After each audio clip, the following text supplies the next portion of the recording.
Cool. What's up, everybody? Gabriel Cortez here, broadcasting live from Berkeley. Peace and solidarity to everybody protesting in Ferguson, all the community there trying to figure out how to heal and recover from our wounds. I got a few poems for y'all, and I hope y'all enjoy. This one's called Tin Man. Black students have long mastered speaking two languages. One comes easy from our lips, natural as syrup falling from maple trees. When we talk, our tongues smooth the edge off of a language used to condemn us. Every no turns into nah. We take boy and make it brother, call each other son, sister, make it feel home, make it feel like family. The other we wear like a suit of armor. It comes sharp from our mouths, rigid in its structure, a hard edifice of polished steel melted smooth in blacksmith bodies. It emerges from a constant pounding between the anvil of our classrooms and classmates' eyes like heavy hammers, landing on our clothes, on our textbooks, on our mouths. You are not the only ones that sometimes feel like we do not belong here. We struggle to pull these mismatched pieces together. I switch back and forth so fast I get whiplash. Remember how in ninth grade, classmates told me I sound black, but neighborhood friends told me I act white. How I did not yet know the meaning of words like segregation, but still tried to separate the pieces of myself along racial lines in class. I feel like a tin man in the woods, a scrap metal exorcism, junkyard ghost, how I squeak with accidentally dropped slang when my first language refuses to sit silent and crawls up through rusted brown pipes. My first language sometimes falls from my lips natural as an axe splitting wood, but I've heard it cut the air before me to the laughter of too many full classrooms. In my fourth year of college, I've almost practiced the black out of me. Wear this language like a suit of armor I hide behind. Watch the brown of my skin disappear behind an impenetrable wall in class. I wear my face hard and unmoving like I do in the street. Hard and unmoving, a blinking wall, cold and vacant. This is how we survive in environments not built for us. Even at home, when I try to unbraid the steel from my tongue, I struggle to unhinge myself from this language. I talk to mom, a pool of brown skin and sweet syrup, and cringe at the click of my teeth like locked buckle and razor blade, how words like colonization and historical trauma fall sharp on soft ears, hard and coagulated, a vile mixture, maple and buzzsaw, half home, half academia, fitting nowhere but here, in my own mouth. Cool. So I got a few more pieces for y'all. Between poems, just want to remind y'all to visit poetsforferguson.tumblr.com, find out how to support the protesters out there. There's a GoFundMe, so there's an opportunity to give some financial support because folks out there definitely need it. Cool. So here's a piece celebrating all my Afro-Latinos out there. Some couples wear matching clothes. My grandparents had matching gold teeth. 14-karat gold with a star in the middle, so when they smiled or spoke, their gold teeth seemed to wave like two halves of the Panamanian flag blowing in the wind. My grandparents are Afro-Latino. You know this from the way their kinky hair stands at attention over the dark cocoa of their skin, and the conjuring that happens whenever they open their mouths, whether it's the way their Caribbean accents spill from their tongues like sliced mangoes and salsa, or the way gold flickers from between their thick moreno lips like a slow setting sun. My grandparents aren't from around here, but us Afro-Latinos been here since the start. In the Caribbean, where African slaves flowed easy as Spanish doubloons, where they hacked our limbs like stalks of sugarcane but couldn't make us forget how to run. In Panama, where our bodies lay buried beneath the canal like a mass grave. In the US, where we found ghetto and military and melting pot, where elementary schools made our mothers wrench the accents out their mouths like pulling teeth, because there's something especially dangerous about black folks that can talk shit in a language you can't understand. Whether it's Spanish or French or Yoruba or the African dialect stripped from our memory, we've been here, always leaving pieces of ourselves behind. Toes and tendons buried beneath the sand. Every time we must uproot our legs and teach them to swim again. But we are adept at replacing the lost. Ain't that the blues? Ain't that cumbia and gumbo, voodoo, santeria, hip hop and Negro spirituals, Creole patois and neighborhood slang? We steal from the master's kitchen, baptize it in grease and resurrected soul food, like we raise a hoopty from the dead, sit it on rims and bump the bass till the plates fall off. Sometimes we even paint our missing teeth gold. We all try to fill gaps given to us. Even after immigration, addiction, and cancer left holes the size of grapefruits in their jaws, my grandparents still smile like pirates, gold shining between their lips like stars in the night sky, a checkerboard of ivory and gold.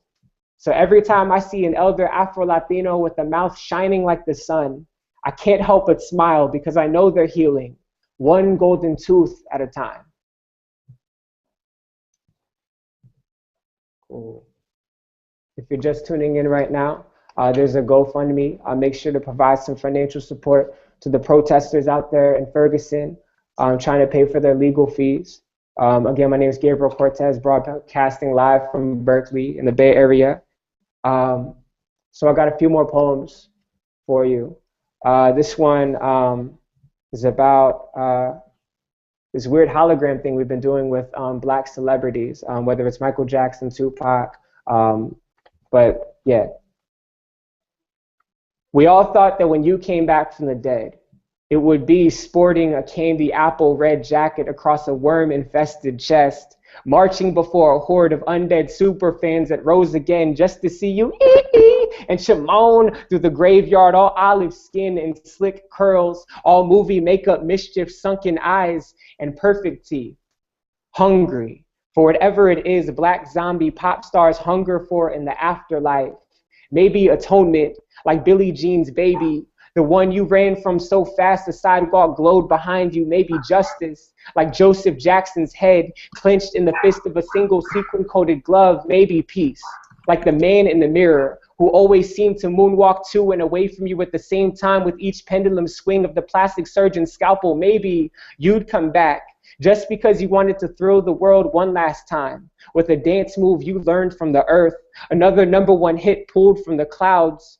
You were always a thriller, bad, off the wall, but even smooth criminals can only lean so far before gravity lays them down flat.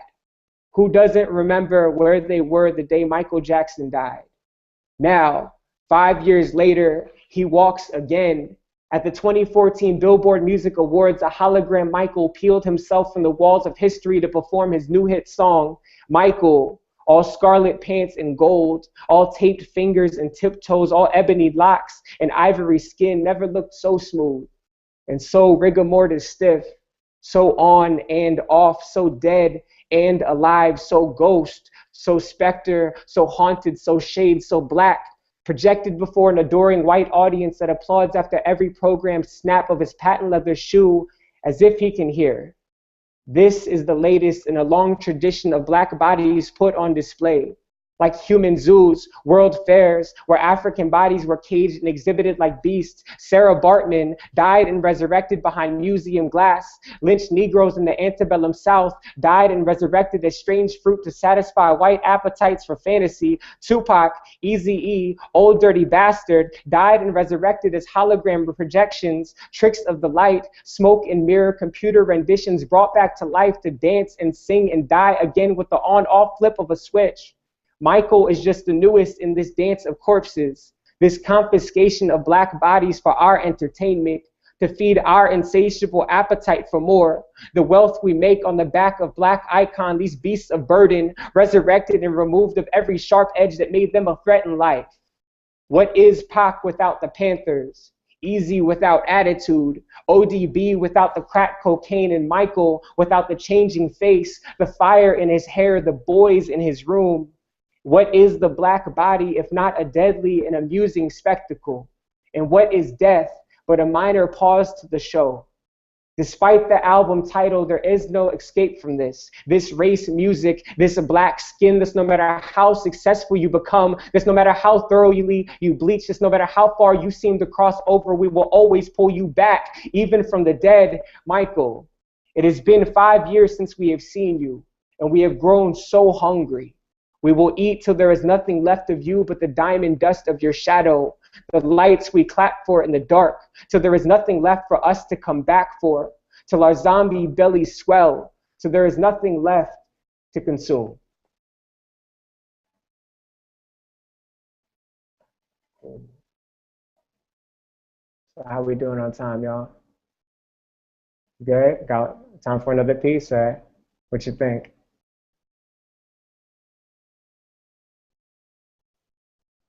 Another piece? Cool. All right. So this is a poem called Perfect Soldiers. Just talking about the impact of type 2 diabetes, sugar sweetened beverages, the healthy food that food and beverage companies are out there targeting us with, the poison we put in our bodies, because I do think that is another kind of violence that we got to consider in our community. So, for sure. And also, as always, remember to hit the GoFundMe for the protesters in the community in Ferguson. But thanks for tuning in. My grandpa flashes a gold tooth when he smiles, like I dare you to take something from between my lips. His tooth shines from the light of the TV screen when my family watches Telemundo during dinner time. While I practice my Spanish, Grandpa unhinges the English from his mouth, at least for a little while.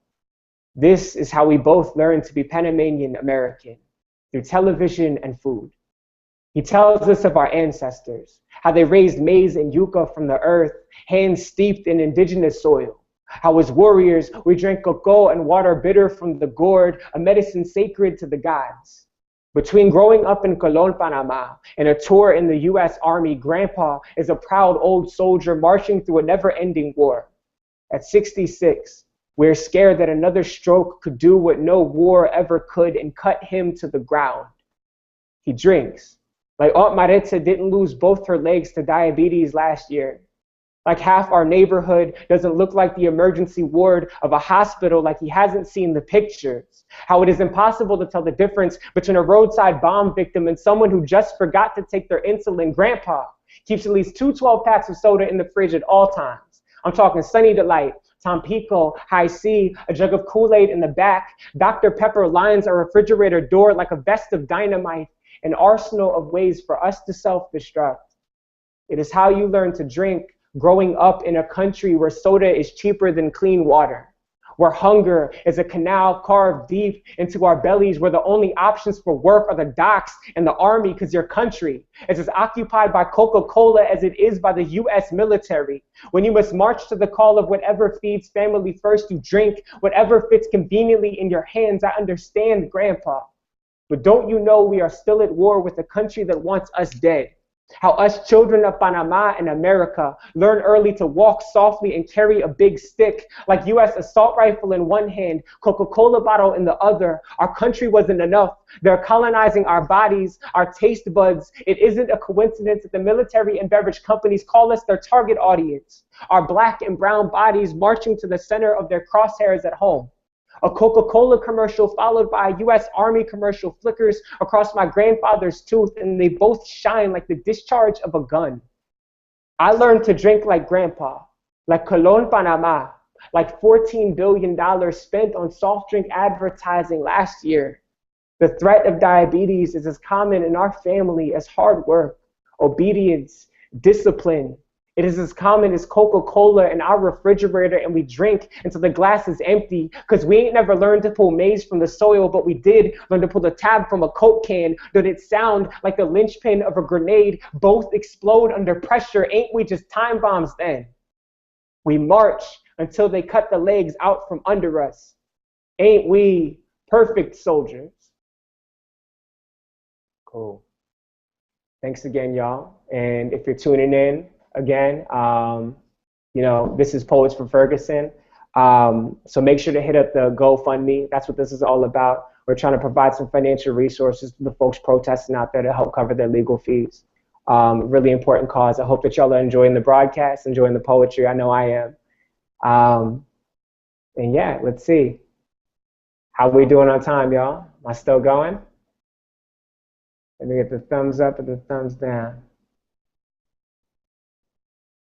It looks like 1 minute poem? Yeah, I can do a 1 minute poem. Y'all can't see right now, but we got like a little chat going on the right. is directing us. Peace to all the organizers that put this together. I feel like folks from all over the country been around doing this. So this is a really cool thing to be a part of. This one's called Sunflower. The first time somebody asked me what I was 7 years old. The two of us waded in a McDonald's ball pit in a pool full of colors with easy names like blue and green, and you're black, right? If I could go back, I would tell him, in the summer, my face is cooked husk and adobe. In the winter, my face is ground corn and turmeric, but I did not know what I was then either. Thanks, y'all. Again, Gabriel Cortez from Berkeley. Thanks for having me. Go Poets from Ferguson. Support the protesters out there. Peace.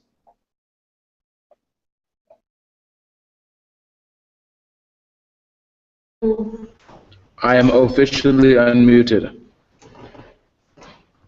Are we live? What's up, world? Hello, I'm Jovan Mays from Denver, Colorado. And I have a whole squad of poets. Come on, come in here and scream real quick. Tell me so what Poets, representing Slam Nuba. We cut heads. And Denver Minor Disturbance. No bedtime. It's going down. Yes. Word up. So, can I see my sign? Is it signed up? The sign's not done. So yeah, we got a carousel here, and we're gonna be running some poems for a hot little minute. I hope everybody's well. Can you hear me? Okay. Give me the thumbs up again. Do I sound all right? Thanks, Sasha. I like that. Big ups to Sasha and Tatiana and whatever it was that flew inside your brain and was like, yo, this is a great idea. We're going to take this small thing and blow it up into the biggest thing that we can blow it up into. That is innovation and creativity and the type of thing that inspires decent change. And so I got love for y'all on that. This poem's called Black Like. I hope you enjoy.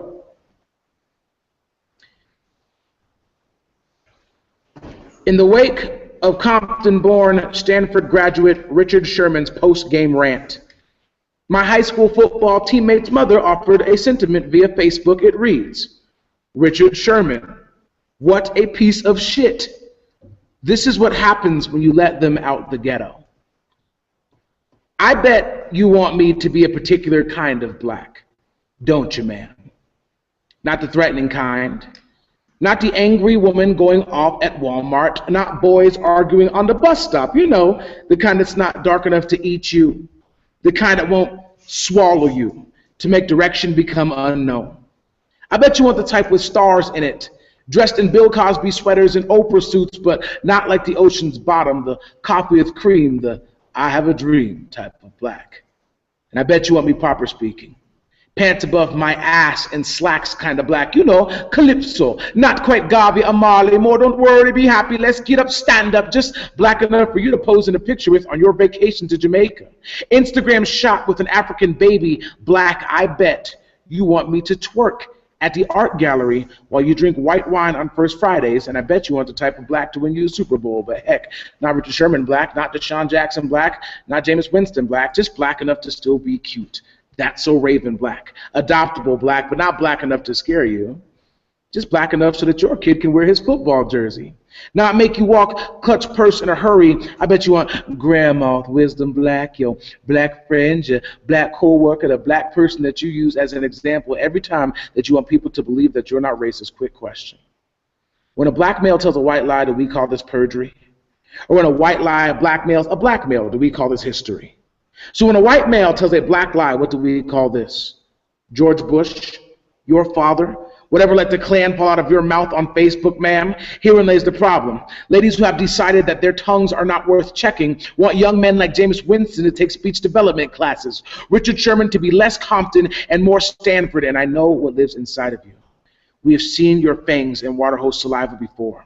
We have seen you throw fire and try to extinguish it with apology as if the wind hadn't picked up. I want to tell every young athlete to go be as black and beautiful as overexposure will let you. So go ahead, Serena. Crip walk all over the U.S. Open. LeBron, Harlem Shake all over the NBA championship. Gabby, rock a natural on top of Olympic podiums and be blasphemous black. Until Michelle and Barack rock soul froze and fist picks. Until nappy-headed boys and girls realize that when they win the Super Bowl or the national championship, that it is in fact their moment. So quote God, quote Brother Malcolm, quote Ali. Tell them that you're the greatest until they cringe so strong that they spill out all of their ugly. Until their Twitter pages swell up like Emmett Till in the mouth of the Tallahatchie, because we know at the base of this is fear, and trust me, man, black knows fear. We know the rows and rows of shark teeth you were born with, ma'am. We know how your rosewood whispers can rumble like a southern manhunt. Ma'am, we know what it feels like to walk through your gated communities with hoodies on. I bet it feels a whole lot like you must feel walking through our hoods, except I don't recall anybody taking your life. So tighten up your aprons, because we're not black enough to leave fingerprints. We're not black enough to eclipse your sun. Thank you. And the cheers go around. All right, so I have the distinct pleasure to bring up a fantastic poet and supporter here that has done so many great things for our community. The boy cooks, the boy does yoga, the boy knows how to give the best massages and hugs on earth. He's been on multiple slam teams now, and he does so many fantastic things. Give it up for Franklin Cruz. Yeah! Oh, yeah! Good evening, y'all. Thank y'all for tuning in. I'm very much inspired and honored to be a part of this event. I think it's great that on a national level we're utilizing poetry to get a huge social empowerment and social support. Get a Jovan in the back, right? If you guys want to support, this is the website. It's coming out backwards, so do the best you can. Read backwards if you can, and go and support. All the funds here go to support bailouts, to support legal costs of the Ferguson protesters. So check it out. There's also links on the website. Other than that, I'm going to spit a poem. So this is for people not to give up. Grasslands 101. The key to the success of grass lies in the seed. Unlike the trees with their seeds above ground, the seeds of grass are tucked safely beneath ground into a fireproof pouch. This is all because the grassland's method of fertilization is fire. Eager dry climate and excited lightning storms ignite prairie fires. The trees crumble in the heat, the grass sunders into ash, and the ground is wrecked into a dust. But the ashes will nourish protected seeds. Weeks will pass, the grounds are lush anew, and grasslands continue to exist. It is my belief that grasslands and people are similar in that we are quick to rejuvenate and mature. I would like this to be a poem of good mornings in every good moment, but nope, this is about struggle. This is a walk to America from Mexico. The twisting backbreak, the fire ants and the solitude and the waking body ache that just scolds every morning. Some days you are left a dwindled ash, parched for replenishing life. Some days you are caught flat-footed and break no horizon. Some days your laugh just lacks a thrilling boom. But I've noticed struggling people sustain their souls on kindling. That's because regressing is not an option, not for them and certainly not for you. Speaking climate-wise, the land we live on is living in not so nice a neighborhood. But despite the searing thriving never left its repertoire, that's because grass and people are made for this place. Regermination is a specialty of grass. It overcame the cruel tutelage of fire. Fire gave grass a battle lesson in struggle, and grass gained a formidable perseverance. Struggle will give you the battle, but it will also give you the perseverance to strengthen you. So learn to tuck your most precious self, where growth is only a matter of letting the fires calm. You will return, skin scorched and strengthened. Don't elude the pain of fire. It lives and demands its desires. A lesson we must all learn. I've learned by carefully gazing upon the scorched arms of my mentors, who still hold that first firework happy enthusiasm. They have learned how to look upon their burn marks and appreciate them, as all Maori warriors have learned to appreciate their tribal marks. I must learn to look upon myself and appreciate everything I've earned like a medal, because scars stars and medals regrettably mean the same damn thing. You didn't do something great, you survived something great. So I pledge to no failure, achieving the most I can in this life. I acknowledge what matters. People matter, this ground matters, my life matters, you matter. I improve upon everything until the day I die. I was put on this earth to do something great. You were put on this earth to do something great, so let it be the thing that you love. Let it fill you, because this is strength, burned or not. This is life. Find fire through this life. Fire will give you strength. You will have strength because you already have strength. So show me your strength and bring it, because we need it right now. There's no going back for us. We all have to move forward and learn from our past. Thank you. So it is my honor and pleasure, too, to bring up a recent addition to the Denver poetry community. Poetry community. She is a very vibrant young girl. She represents so much in the community. So please enjoy the stylings of Lulu. Yeah, ooh, yeah, ooh, my disturbance. No, good time. Alrighty, so this poem is gonna be about just to continue on, just telling our stories and continue on tradition. In 1996, my family was given the duty of upholding our ancestors' tradition by using the sport lacrosse to teach indigenous populations of sobriety and the spiritual properties of tobacco. I have childhood memories of running barefoot in fields with sweet grass lingering in the air, fry bread and strawberry jelly making my adolescent fingers stick. It was a time of community, groundbreaking unity. Playing this game was the last thing we had left after the boarding schools and reservations that taught us we were warriors, that if we picked up our sticks and played loud, brown, and proud, it'd be another part of the resistance. Over time, I've seen this rebellion die. There were once teams full of little brown girls and boys. Now there are only a handful of natives left playing, and I'm related to 3 of them. I have parents who are too afraid for me to speak these words out loud, but I've seen team after team become more bleached. Lacrosse has become a white collegiate sport. The name is French for the cross. It's a symbol of a god my people never believed in. These are ideals of a colonist. Once they renamed it, it's theirs. But these things already had names. It was the Iroquois, the Orange, Shoshone, Tuscarora, Cayuga, Oneida, Onondaga, Mohawk, Seneca. People of the Longhouse, Yenisagawa.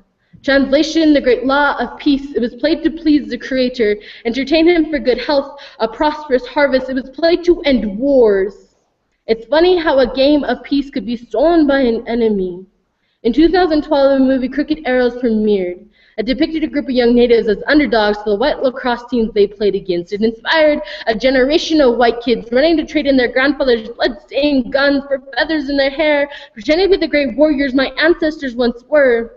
Scholarships have become a stoop for white kids to stand on in order to get to their dreams, as if they were so far out of their reach in the first place. This game is a child of colonization. It's cut from the same cloth the genocide of my people were. I am reminded of this through the shaft of the lacrosse stick that is no longer the laborious, beautiful, brown, clean-shaven wood of my ancestors. It is now that cold white metal manufactured in seconds. The love for this sport has been lost in every single way possible that I'm no longer sure I can call this my home anymore. You see, I've grown up with lacrosse like it was another one of my siblings.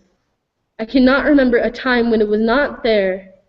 So when I see it being strangled and drowned by this white version of itself, I can't help but like this is history trying to tell me that if I tried a little harder, I'd be telling you all a different story. But it is my duty to pass this story on through oral tradition so that you know I cannot change the history of this game, but I can and will change the future, so you can go home to your white teams and your team moms and you tell them of our history, our culture. Tell them we never left. Tell them we won't ever leave. Thank you. Who's next? Jody. So I'm gonna invite up another poet that I just met tonight. Jody.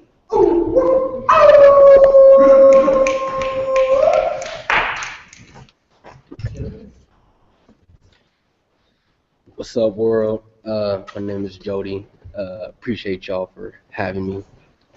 My guy, he's the one who invited me. So this one I'm doing this just gonna be called This Is Me. Now I was raised a young black male, was living in the days where they made crack sales, on the corner trying to make a living, making stacks swell, till you stop by the cops, locked in a packed jail. Do you feel me? Speak your mind. I speak my mind to let out my sensitivity. I have a tendency to speak on everything I tend to see, like she selling a body for money, or he must be playing for the Titans, he pointing out every 10 he see. Now they're convicting me. The streets is trying to sentence me. I'm on trial for possession of positive energy, breaking and entering the minds of my adversaries, but they couldn't keep me in chains. I got them shackles buried. Saving the youth from violence, that's what I got to do. And bullets Rice Krispie when they snap, crackle, and pop at you. I guess the feeling of being thuggish is such a thriller. For that cream, you'll get apple jacked. That's a serial killer. Especially around the people who got no silver spoons. So I ain't talking Wheezy when I say get in tune. They pushing that work and don't need no application for it. I'm chopping the verse and don't need no imputation for it. Get in touch with yourself. I'm living for tomorrow. I see it clear like prescription inside my vision goggles after buying some Visine and using half the bottle. On top of that, I got LASIK. My basics will bring you sorrow. Follow my lead. I proceed to enlighten others. Instead of befriending demons and brothers be fighting brothers. Sisters cuss out their sisters and children killing their mothers. I fight for blood coverage while we fighting for colors. Black skin, white skin, green Benjamins. Using money to spice your life up like cinnamon. But the cliche that we say is extinct. See, cash ruins everything around me. Think, what's the outcome? Money ain't the issue, but the problem is you can't take none of it with you. See, once you got it all, it seems like nobody's against you. But once you living dead broke, everyone forgets you. That's why I don't want the fame. That's why I don't want the fortune. That's why I don't like the government support and abortions. I'll probably never vote, keeping my distance from distortion. The door's been opened, I continue to bring more in. They eating off my plate to discontinue my proportion, put the venue on my menu, then proceed to stick my fork in. I guess they done. But snap on them if they ever think of stopping me. I'll get in they behind like this was a colonoscopy. Then pray for them like the child of God I got to be. Improving the future means a whole heck of a lot to me. That Glock spit shots on the block and they topple. I got to be a stop sign. I got to drop rhymes. I'm a commodity. Or I could possibly be an apostle for my father, G. Gave it all to God and became a musical prodigy. The devil's on the phone, yet he probably fixing up a plan to take me down, so I'm hanging up like apostrophes. My profession is bringing a proposition properly, without a profit. I promise to show pride with a prophecy, project my prologue and protect the people from all they see. Untold truths without a fee. This is me. Thank you. Now I'm going to bring up a great man with a great heart and an amazing poet, my boy Joser.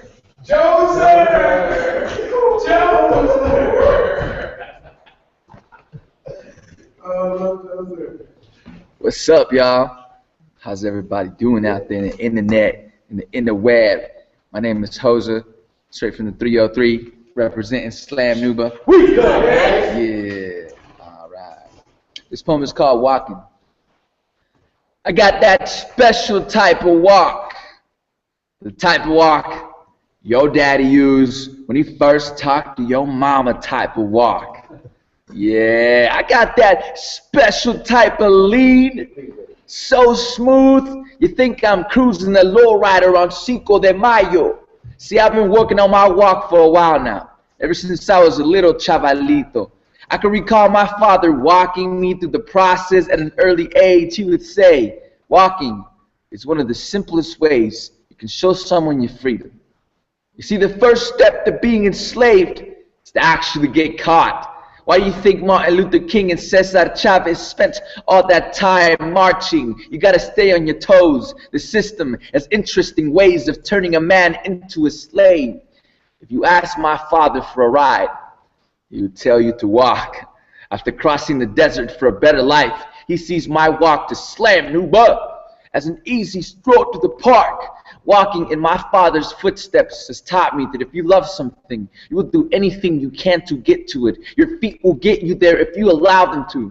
My father walks with the determination of an immigrant, like his children will starve if he doesn't walk fast enough, like there are immigration agents chasing after him. He is America's worst nightmare, a badass in a foreign country, and I always wanted to walk just like him, but I always seemed to take the wrong steps. Walking in and out of jail, pacing in my cell like a caged ocelot. These must have been the ways to get enslaved my father talked about, and it all started in the 6th grade when doctors explained to my parents why I walk with a slight limp, and my right leg was shorter than the left, forcing me to apply most of my body weight on the right side. I developed a walk that would quickly label me a thug. I guess the inequalities I was exposed to finally drenched through my clothes and into my bones. So now I walk like I got a wounded knee, like the structure holds me down from my back pockets. Saggy jeans are one of the side effects left over from my oppression. And when you walk with this much weight at an early age, your steps begin to sound like ticking bombs. The type of walk that make a motherfucker move out the way. The type of walk that make the cops want to follow you. In 2012, Trayvon Martin was murdered for having the same walk as me. Trayvon was only 17. They asked me why I cried because he was just like me, because he walked just like me, still perfecting his own walk, still getting used to the feeling of walking in a black man's shoes. This is the reason why kids like us never achieve social mobility. How can we climb the ladders of class if we can't even walk through our neighborhoods without feeling like someone is chasing after us? But I risk it all to show my son and the rest of the chavalitos in the world that we can walk to a better future instead of having to walk away from everything. So stand up and walk with me.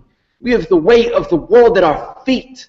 I think it's time that we exercise our freedom. Thank you. Yeah, revolution is near, y'all. Let's welcome up the next poet. To the stage, to the web, to the computer. Let's make some noise for Leela.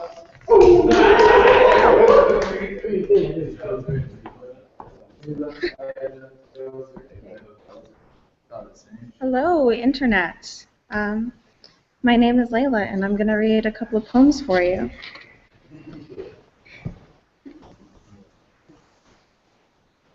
I found these inlaid between my father's molars, on the top of the registration folder kept in the glove box, on the insides of cigarette boxes, nailed to the undersides of pickup trucks, and written in the sediment that's been gathering under my tongue since the day I found out that melanin paints us as targets. A few suggestions for black boys on how to avoid getting shot. 1. Stay away from areas known to have high police activity. Avoid their hangouts, places like convenience stores or sodium vapor-striped parking lots. You know, the places you thought you were allowed to call your own. 2, don't make eye contact. Among animals, this is seen as a sign of aggression. When authorities fear you, they almost completely lose their abilities of higher rational thinking. Make no sudden movements. If they consider you as animal in such situations, you must try to do the same. 3, be extremely non-aggressive, purposefully sweet and engaging. 4, do not touch any object that could be mistaken for a firearm, such as a wallet, cell phone, umbrella, or bottle of tea. 5, always tell the authorities what you're going to do before you do it. This takes the element of uncertainty out of you, a big black question mark. It shines some light through your dark skin. 6, when you walk, keep your shoulders level and your steps evenly spaced. Do not run. Do not swagger or make any indication that you are comfortable in your own skin. 7, try not to look like a thug. Do not attire yourself in clothing that could indicate gang association, like white t-shirts, baggy pants, or just, you know, clothing. 8, walk in another man's shoes. Try to understand the policeman's point of view. While you may not be doing anything overtly threatening in the moment, people who look like you and talk like you are usually violent thugs who must be regarded like dormant volcanoes, only safe when they are extinct. 9, wear a conservative haircut. 10. Don't play your music too loudly when you're stopped at a gas station. It threatens those who think they have a right to the airwaves. 11. Don't make yourself conspicuous. 12. This is not a suggestion. And maybe none of this will do any good, so don't tell them you're not going to hurt them. They wouldn't listen anyways.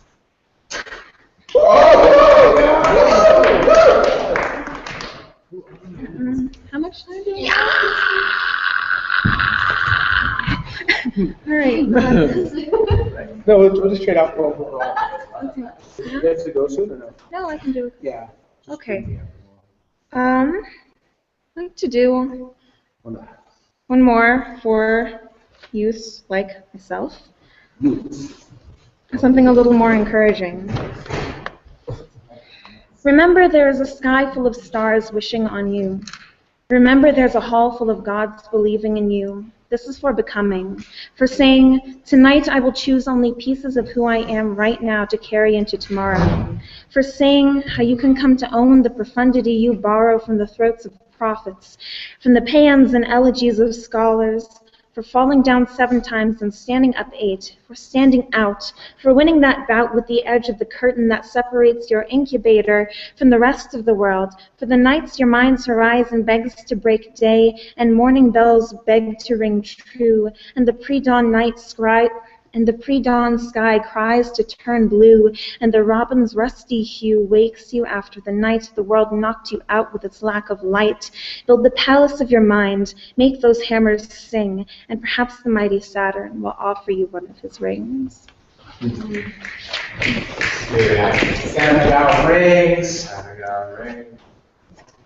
Saturn got rings. We're at the start of our carousel. We're back at the beginning. I hope you guys are enjoying this as much as we are, because there's a lot of surprises happening right now that are pleasant. This is a new poem I'm trying to work on.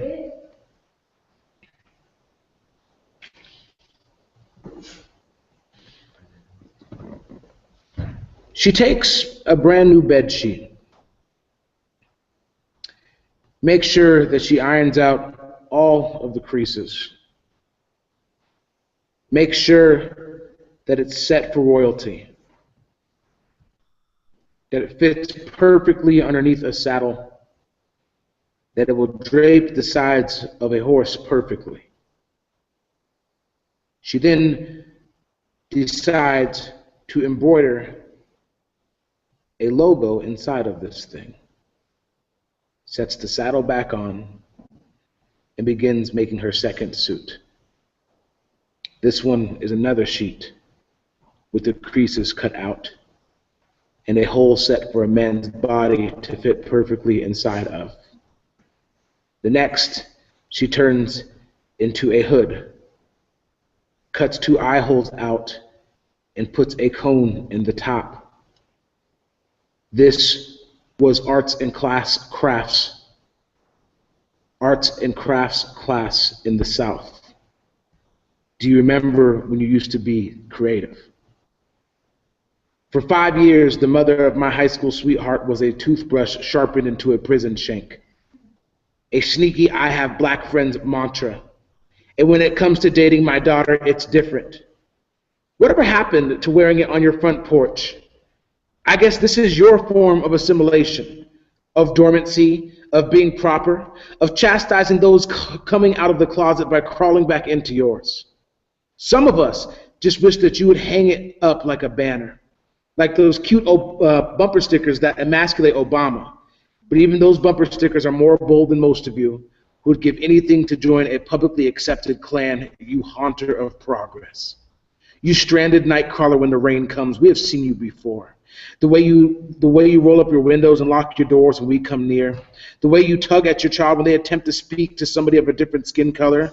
The way you discuss casually how when one of my brothers is ripped from this planet. The way you put up with us when you ask for our manager. When you change the station every time you hear hip hop. When you sing Motown because it is acceptable. Whatever happened to your creativity? When you used to stitch together terms like tree swinger, mud puppy, jigaboo, swamp runner, step and fetch it, southern wind chime, rhyme, spear chucker, rope straightener, porch monkey, moon cricket, Mississippi blue lip, liver lips, jungle bunny, gutter monkey, gator bait, extra crispy. You used to be so creative.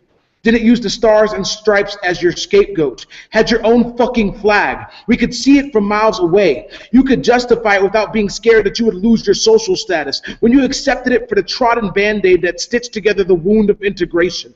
You have been so occupied with trapping this thing at the base of your throat that all it took was a drink or a tickle for the tornado to come rumbling out of your belly, and then everyone could give you an excuse. They were just drunk. They didn't know what they were saying. Their parents are racist. Well, we like it out in the open. We can run around in a pasture to fit inside of our crosshairs. So we've created a place for you, an amusement park, a cultural appropriation dream, a new park called America. All aboard Emmett Till Rapids, where we simulate going down the Tallahatchie River in 1955. Ignore the bump in the middle, or better yet, join us for our new special water park called the Middle Passage. Explore the bottom of the Atlantic with a cup and some string, and you can hear the grunts and groans of Amazing Grace from the coral reef. Step on up for just $5, and we'll let you punch a black person square in the face. We even have special palm readers that will let you know how much better you are than them. Step on up and see if you can land a noose around a nigger's neck and win a fresh bag of strange fruit. Each bite will taste just like privilege. Step on up to our new reality section, where our special actors reenact George Zimmerman assassinating Trayvon Martin. Skittles, tea, and complimentary hoodies are available upon exit. Step on up and dress in mint julep Civil War greatness, the etymology of your family. We even have special slaves that you can demand around the park for a particular price. Step on up and get face painted. We have a special deal on blackface in the food court today. Come and see as special chef Paula Dean prepares a fresh batch of type 2 diabetes. Do not worry, you are not susceptible to this. The Anglo in you is immune. Don't worry about tipping the wait staff. We are paying them in 40 acres and a meal, and I bet they actually think that they'll get it. At this station, you will be given a rifle and a choice of any civil rights leader you would like to assassinate. We call this the Lorraine Hotel. Please make sure you stop by the gift shop. Here, we have collected and canned the ghosts of slain black boys. If you pop the seal, you can hear "Don't shoot, don't shoot, don't shoot" fade on the exit. It could be so simple if you would just let it. Let it swell and dance. It might cost you your family. My bet is it wouldn't. My bet is they already know. My bet is that some of them have been keeping your secret for a while now. Thank you, that's my poem. All right, Franklin's coming back. Come on. Oh, that was awesome, y'all. You don't even know how much I love this man right here. Go and get it, Franklin.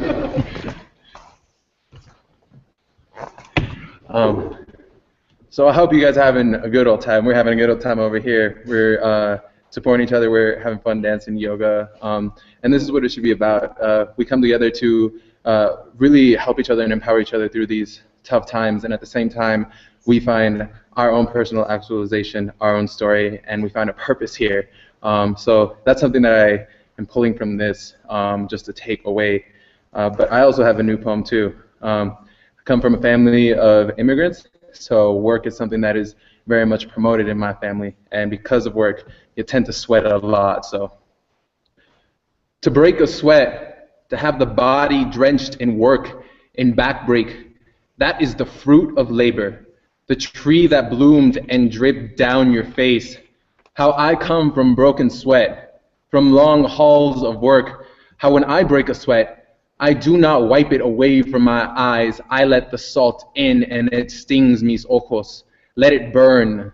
I break sweat like my father broke his back and his fingers in an Idaho potato farm.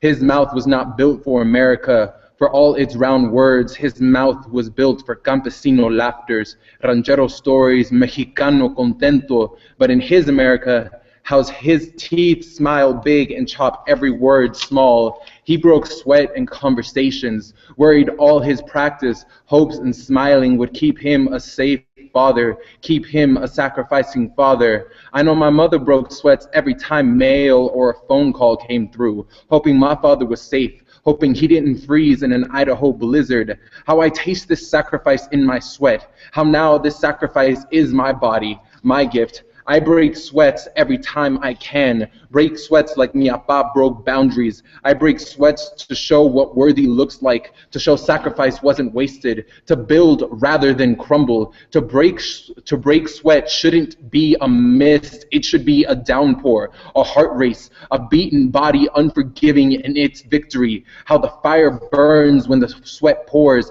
When the muscles ache, that's when the sweat pours, and all you see is another step. Break sweat before you break bread. Break sweat before you surrender. Break sweat before you collapse. Break sweat only to drink it again in a drought. Break sweat like you are the heat and the people demand rain. Break sweat so you can know that you're alive. Thank y'all.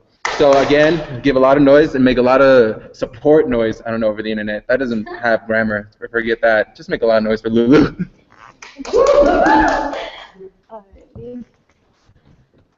Alrighty, this next poem is going to be just, I guess, commemorating everything, and I'm, again, just reiterating telling your story and being able to get up and speak about it with all your truth. And this is new. What does one wear when they go back to where all of their nightmares take place? I thought I'd be dressed nicer, or more presentable. I thought a year would give me enough time to digest, or at least enough to function, to answer this question. It was a pair of basketball shorts, tank top, glasses, no makeup, hair in a messy bun. You call this scrubbed out. I know it as too fucked up to function. You see, that morning, my hands were too shaky to put contacts in. My eyelids wouldn't stop twitching enough to put mascara on, and it never felt fitting to wear anything nice there. I have felt the spirits of the undead weighing down on my shoulder, going to sleep every night knowing I walked into the same building when they did. I was breathing the same air they were. I was there for the same purpose. I was watching the same movie. And the only reason why I got out of that theater alive was because I was lucky for the first time in my life. And now every year I stand biting my lips, hands rolled into fists, trying not to break down when I have to explain to another teacher why I can't sit in the middle of a classroom anymore, or why I can't stand in large crowds. It will never be because of claustrophobia. It is because too many people equal an unpredictable future for myself. I spend more time in my day mapping out my escape route than paying attention to the ones I love. I can't remember his name, but something Holmes keeps screaming in my mind. This poem is not to memorialize your name, but Mr. Holmes, if you ever happen to stumble across my poem, please know, despite your plea for insanity, you deserve so much more than death row, not because of the effects of me, but the ones of my little brother. He was only 12 when I had to look him in the eyes and say, run for your life, having to explain to him why he shouldn't dare give up. Having to explain to him why we are blessed to be alive. I tell my tales of this night in third person to make it feel less real. Less real that in our country, a white man can shoot up a theater armed with enough to kill and still make it out alive. This screams more privilege than I can ever grasp, the kind colored kids will never know. But I guess 6 bullets to the chest can make any skin color really show. Up next is going to be Jody. Okay.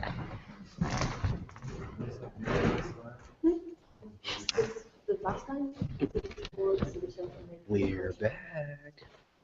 Hey world. So this one is going to be called Yes, I Am Hip Hop. Welcome.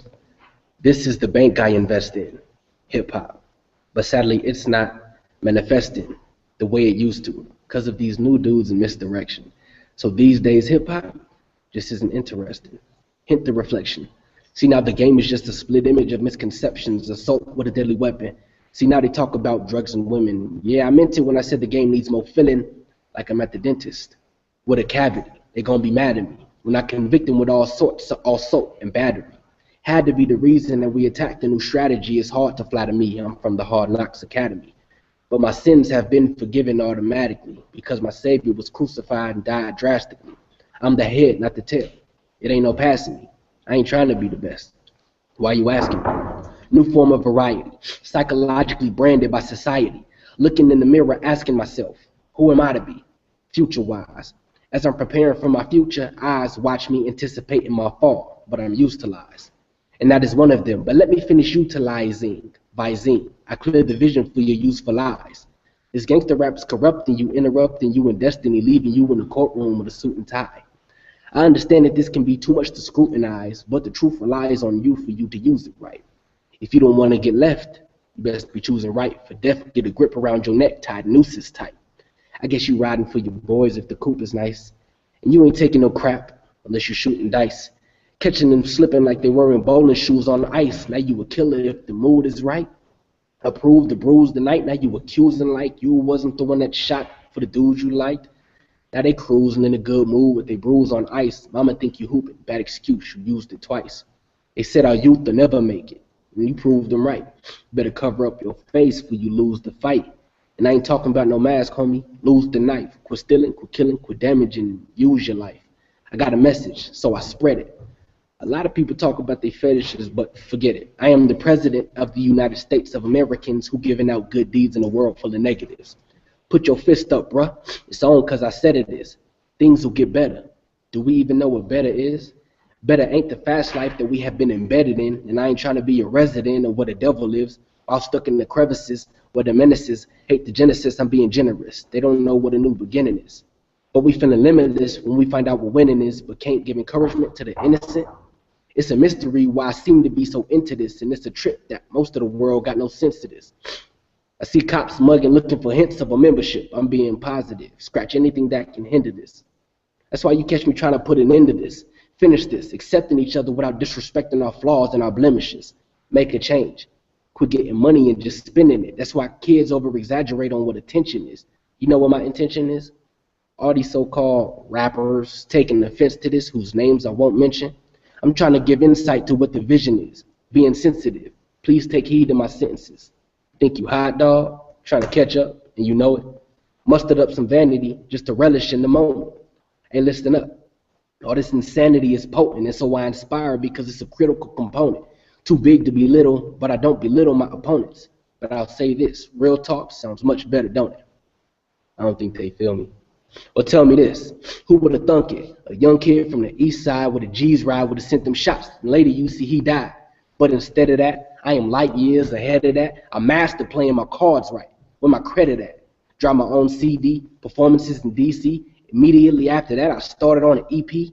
Big shout out to VG. That's Virgil Green. He did tight end for the Broncos, sponsored me 2 G's. Now it's time to get it out. Quit hesitating, spit it out. No more hearing my stuff, wondering what is it about.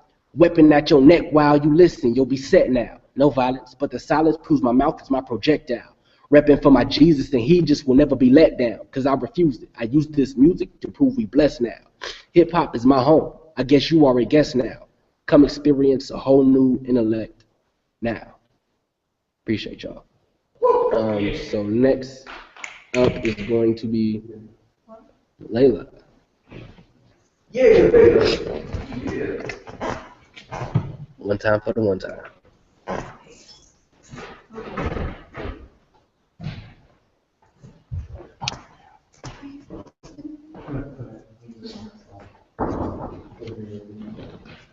Great. I'm going to share another new poem here.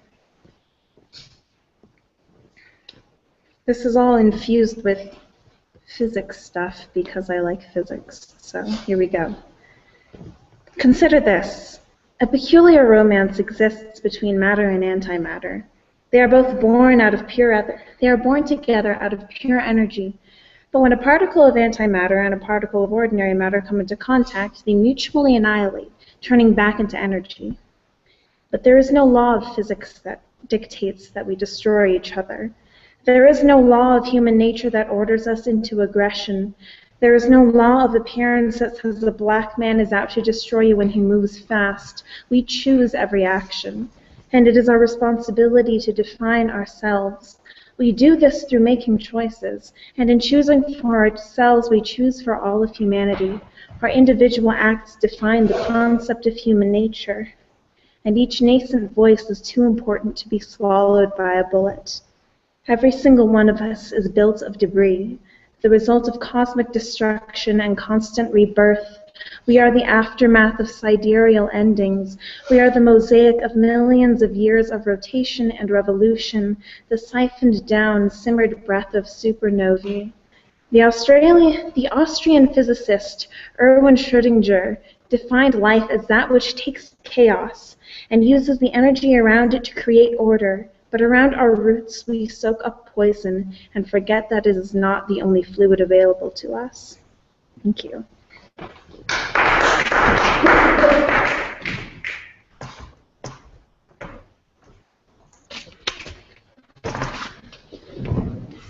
Guess who's back?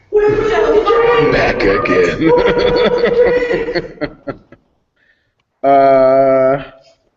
All right. We got just a few more poems here for y'all. This is a lot of fun right now. Y'all having fun? Where? We are running up this theater's time right now. We're just gonna get out of here on time. That's what we're gonna do.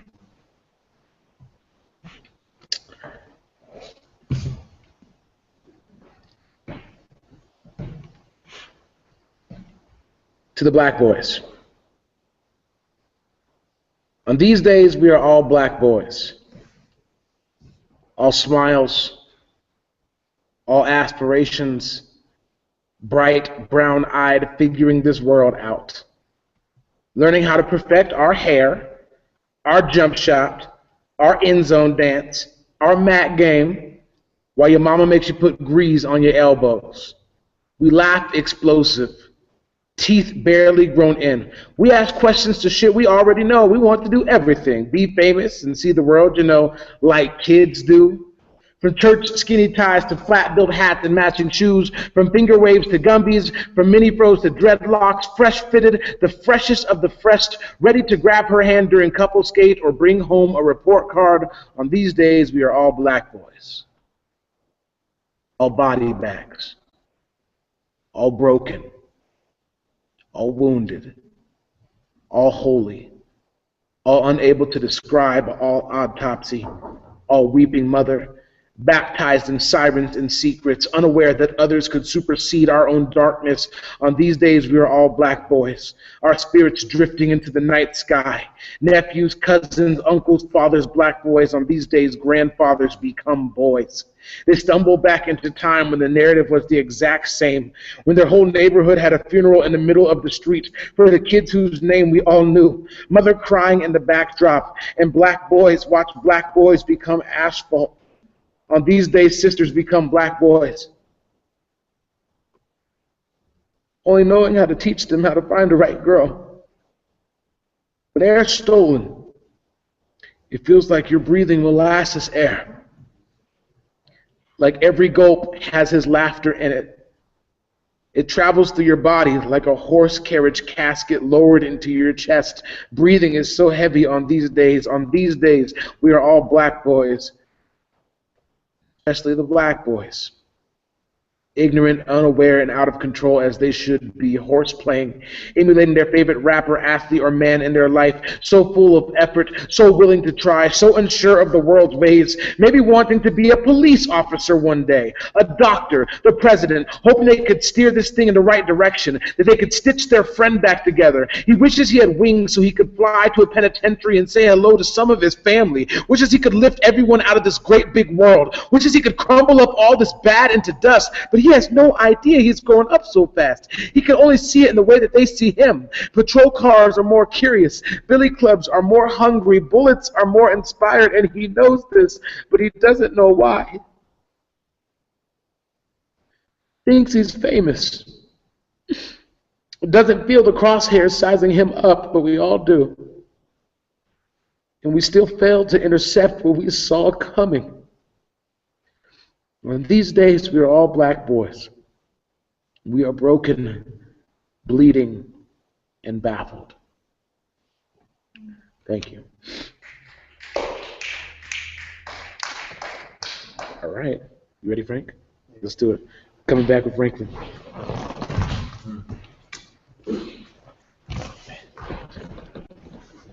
Hey, y'all. So we're coming close to the end of our set. Definitely just wanted to remind people Slam Nuba here and my other servants is very honored to stand in solidarity with Ferguson and to help in these hard times. I think it is really important that as we keep watching this poetry, remember the intention behind this movement.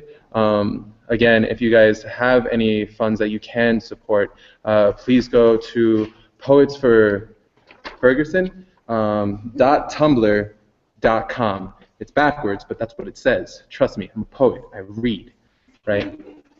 Go ahead and look back at the other clips too from the other states.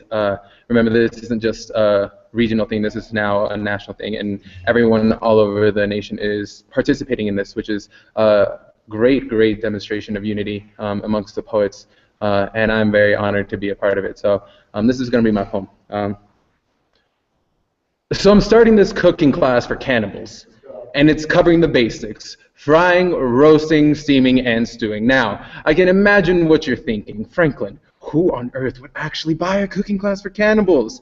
That's why I'm marketing it to the heartless capitalist. Aren't you tired of that nasty human taste? We'll season, grill, dress with a kidney sauce, a spleen au jus. How about a lung chimichurri? Our first class, we're grilling a nice quadricep, thick and juicy, dressed in a bile bearnaise or maybe a cerebral pesto. We're experimenting here, so I hope you're okay with it. I'm just giving the community something I think they'll enjoy. Besides, we're already using people as easily as spices. I just thought you want to overpower the taste of gentrification and exploitation. So, how do you want your Mexican boy? Spicy or sweet? How about both? Either way, his hands are already burned from the electrical shocks from his job at the Ford factory as he makes the wires for your cars. But the $1.19 he earns is so sweet it pays the electrical bill for his family. So do you want his tears or his blood to accompany that?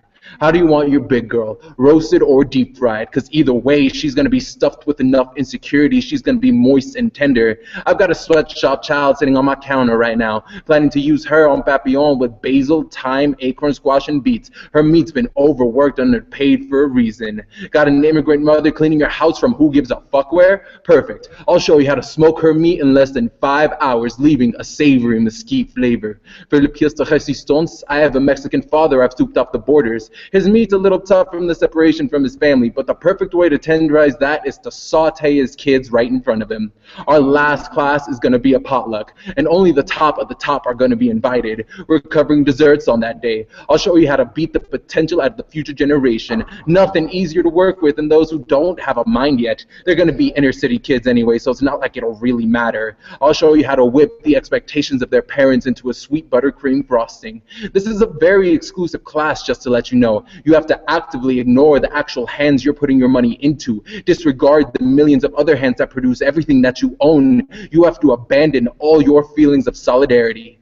The oven's preheated, and I've already set the table, so sit down. Bon appetit. All right, y'all. Thank you. Who's coming up next?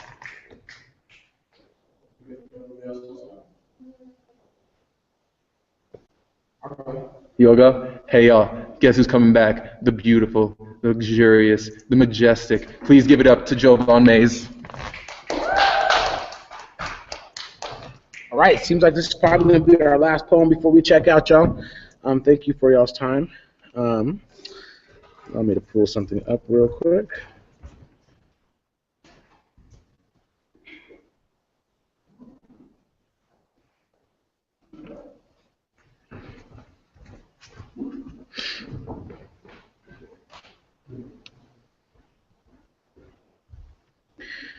I cannot shake the feeling that I am integrating my people into a burning house. Dr. Martin Luther King, 1 week before his death. In the absence of justice, peace is just a dove with a bomb in its mouth. A slow fuse on a silence undetonated. When Zimmerman's verdict came back, I actually heard the news snap my grenade pin inside. Not again. Not again. What is mercy? From strange route to foothill station, not again. Just when Emmett tilled the soil for our salvation, the house is burning. Trayvon gets Martin Luther King's final destination, not again. Oscar, grant me the serenity. What is mercy? When clubs let outs turn to bar-line beatdowns, police swarm us like wolves. I can't help but wonder, why do we keep surviving? Why haven't they just accepted that we will? Verdict is now the new word for vulnerable. Open season declared on black bucks everywhere. Our hides turned into thug-skin rugs. The line in the sand was drawn with spilled Skittles and tea. Has your terror grown pregnant with vengeance? Felt the rumble of, I wish a motherfucker would from your belly. Have you ever questioned what nonviolence actually brought you? Was this King and Gandhi shit true? Or is being docile the best means of assimilation? Why is there no Malcolm X Day? No day for Garvey or Huey Newton? Our heroes are chosen for us. Token blacks now window dress the White House, hiding the fact that this bus is class segregated. We're reduced to welfare lines, prison visits, and gang ties. When black skin is still a bullseye, ask yourself, what is progress? We never once traded blood for blood with the beast. Didn't get a chance to lynch Bull Connor like Saddam. Never once burned a cross. Never strung up a white family of 4 in the burbs as a warning. Never passed around a white man's severed balls around crowds of ranting onlookers. If returning this violence would have prevented future bloodshed, should we have traded our ballots for bullets? America's inspiration, or America's treatment of its darker peoples was an inspiration to Hitler. Roosevelt asked for mercy on behalf of the Jews of Herd.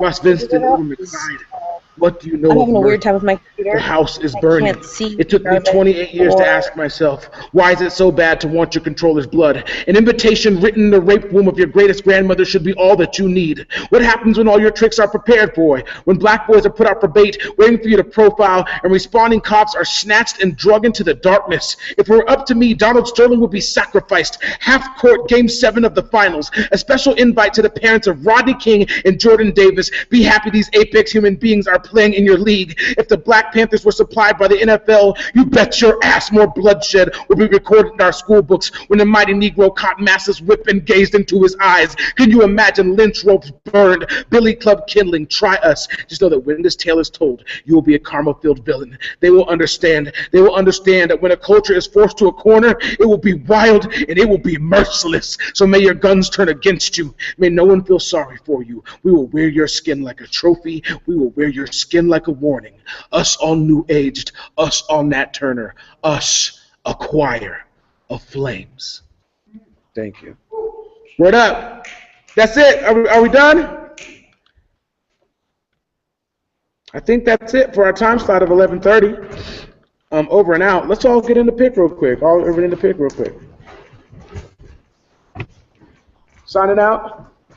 303. 309. Slam Nuba. We cut heads. Minor disturbance. No bedtime. Mad love for y'all all day. Big ups, Sasha. Make sure that you guys check out the website and support this with everything that you got. Mad love to all of y'all. Have a good one. Hasta mañana. Yep.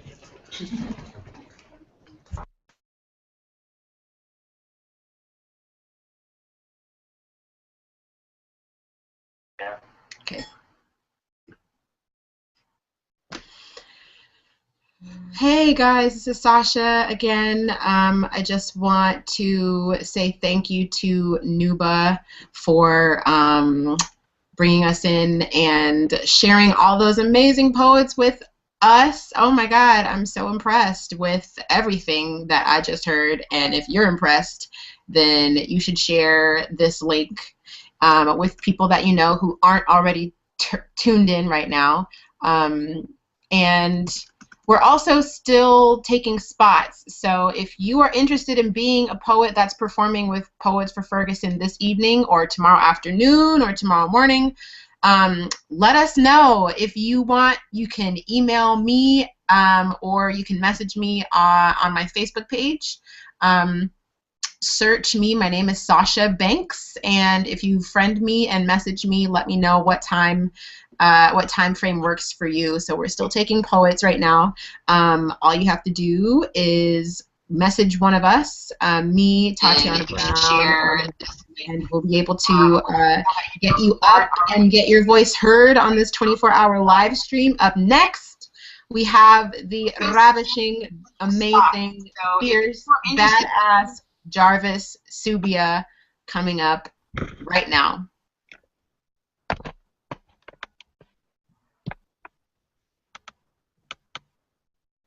Hi. I'm glad to be a part of this event, and and provide my words to help the protesters of Ferguson, Missouri. It is never a just case to take the life of an unarmed man, especially under the circumstances that Mike Brown's life was taken.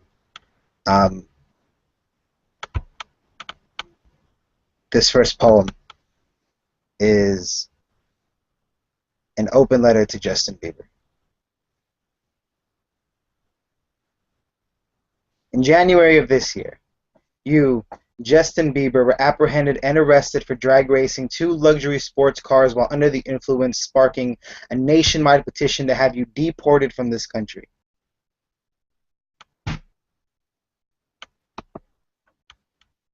Sorry, technical difficulties.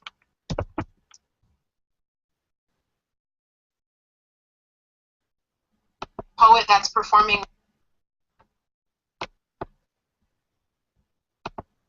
We take boy and make it.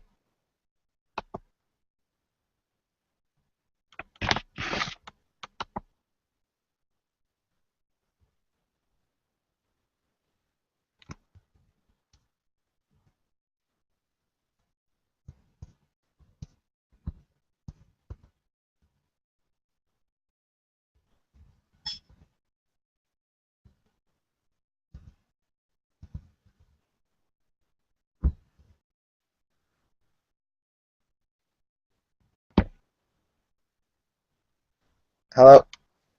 I am sorry for that.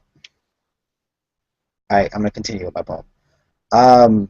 So again, this is an open letter to Justin Bieber. In January of this year, you, Justin Bieber, were apprehended and arrested for drag racing 2 luxury sports cars while under the influence, sparking a nationwide petition to have you deported from this country. Justin. You are the example that subtly leaks its way into statistics that neither your skin nor your fame can protect you from imprisonment, even when you share a cell with the same disadvantage as colored males face against ringing sirens. You sit back and mugshot smile like you deserve this entitlement, as if you were all gift but never offering. I've seen people like you before. All pride and ego inflating chest, you know, real Americans, interchanging racial slurs with freedoms, the same ones who will gladly chant your name, the same ones who chant your name will gladly go home and watch TMZ. The same ones who will gladly chant your name are the ones who will go home and watch TMZ about your glorified gossip, call you an aftermarket bad boy, a cheap imitation of a Miley Cyrus breakdown, only coming to this country in an attempt to boost the ethnic in your image. What borders your ethics? Just because you top billboards doesn't make you unreachable, but you should know that we are not all signing the petition against you, that I am not signing the petition to port you back to Canada because we do not all agree with INS. In fact, there are friends, family, and over 3 million undocumented in California alone who want to be just like you, except for them, running into the law equates to the law ripping you from your home, like the horror stories I've been told of friends same age as us, forced in the guardianship that keeps siblings from becoming orphaned. How undocumented is often treated as a legal breakdown, only coming to this country in an attempt to boost the ethnic in your image. What borders your is often treated as criminal, and yet we are told that freedom isn't free unless you live here. And wonder why Americans feel so entitled. If deported, would you cross the ice and snow like my grandmother crossed all sand in 110 degrees, like other brown-skinned opals, fleeing the most homicidal cities this world can offer? How bad is Canada for you to act like you don't want to go back? Is this the America you dream of, to be conquered, forgotten, exiled, like my ancestors who were told their melanin is not a right to the land or language where destinies manifest? The same reason why I share your privilege and my voice is a little more English and a little less bracero. The name of the game is assimilation. The rules are easy. 1. Be grateful for any job that pays you under the table while you remain underpaid, underbenefited, underrecognized. 2. Avoid the police. 3. Avoid immigration and customs enforcement. 4. Avoid Arizona. 5. If all else fails, stay calm. Your white skin and privilege will protect you, and you won't have to worry about any of this. Thank you. I'm a bit confused. Am I live right now still? Yes, okay. I'm just double checking. This next poem I have is, what is this poem I have? All right, is a love poem essentially. Love takes not live within. I use the word love not merely in the personal sense, but as a state of being or state of grace, not in the infantile American sense of being made happy, but in the tough and universal sense of quest and daring and growth. James Baldwin. I've taken off my mask many times before. Each time the peel, more painful than the last, the rind, more bitter than before, I have torn this self open and offered the sweet of my flesh to those who do not care to know the value of this nectar, the ones who I've let in and devour me whole. You see, it is the way I've been taught to love. No. It is the way I have been taught to love, to eat and be eaten, a constant consumption of each other until we are made full, and my mouth has grown hungry. Can you not see this body slowly becoming a carcass of try and fail again? Each time I have replanted myself saying the next one will not hurt me, the next one will not tell me she loves me inside the mouth of another man, the next boy will stay and understand when I tell him I just do not know. But stay and understand when I tell him I just do not know. I've witnessed many practices of love in my life, each of them a different joy in itself, no matter how many dinner plates came to meet the wall or wandering eyes from wandering hands, but still becomes the need to learn to love again. Still becomes an anniversary too golden to remember all the hurt. It is why we have claimed the word, why we have not yet renamed it the bastard child of spite. I need to know that love is more than spite or feral emotion groveling at the floor of our guts, but for all reasons is a state of grace, is a song we dance to a rhythm that asks for no choreography, just movement. So when you take this dance, rest your head upon my chest and hear that there is still life here. This is a two left foot salsa ready to move until my knees are weak and your back is stiff, until our eyes are wrinkled and weary, until the plot in the earth swallows us back into itself. Plant a rose bush instead of a gravestone there in our place to say how love could still bloom where the dead lay. I had seen you once before in my dreams. It felt much like my mother's womb and resembled the mirror, and I have since vowed to scour this green earth until I find arms that are just as warm, until I can find a son in somebody that can make my branched back upright again and love myself enough. I will finally allow me to grow towards you. Until then, I finally grow towards you or die trying. I do not know much of love. I've never known it beyond its seed. But what I do know, what I've always known, is that I'm searching. Thank you guys. I believe I have time. I have time for one more. And this is my last one for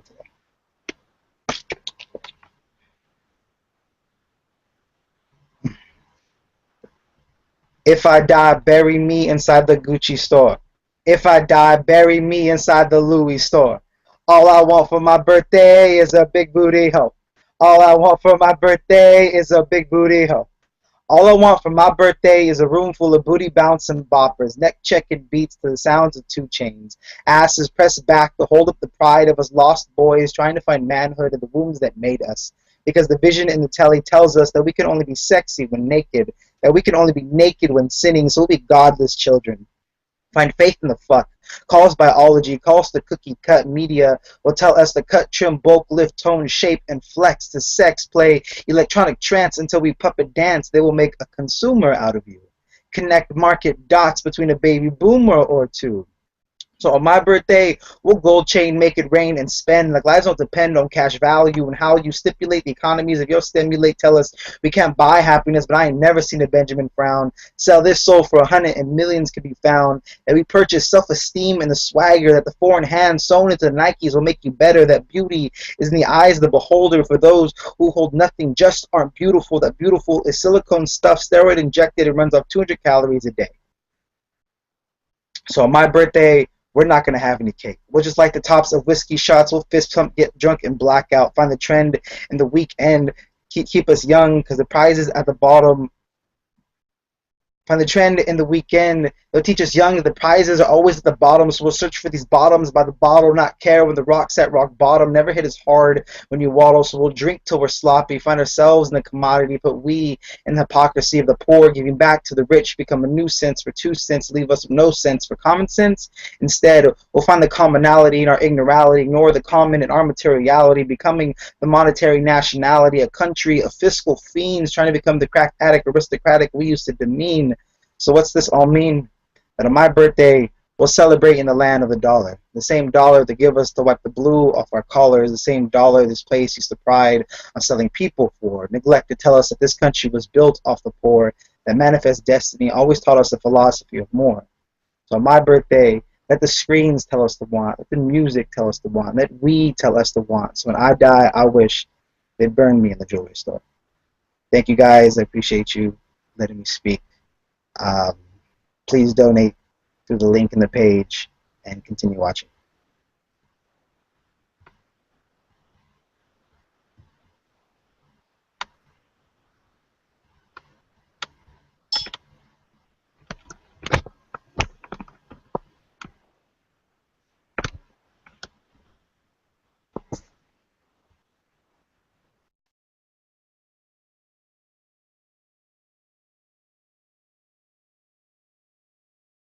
Right now. Now, okay. Should I repeat? Okay. Hello, my name is Hugh Minwin. I am currently streaming from Austin, Texas right now. Just for folks who just joined, if there are folks that just joined, what we are doing right now is a 24-hour live stream of poetry to help raise money for legal fees for the protesters in Ferguson.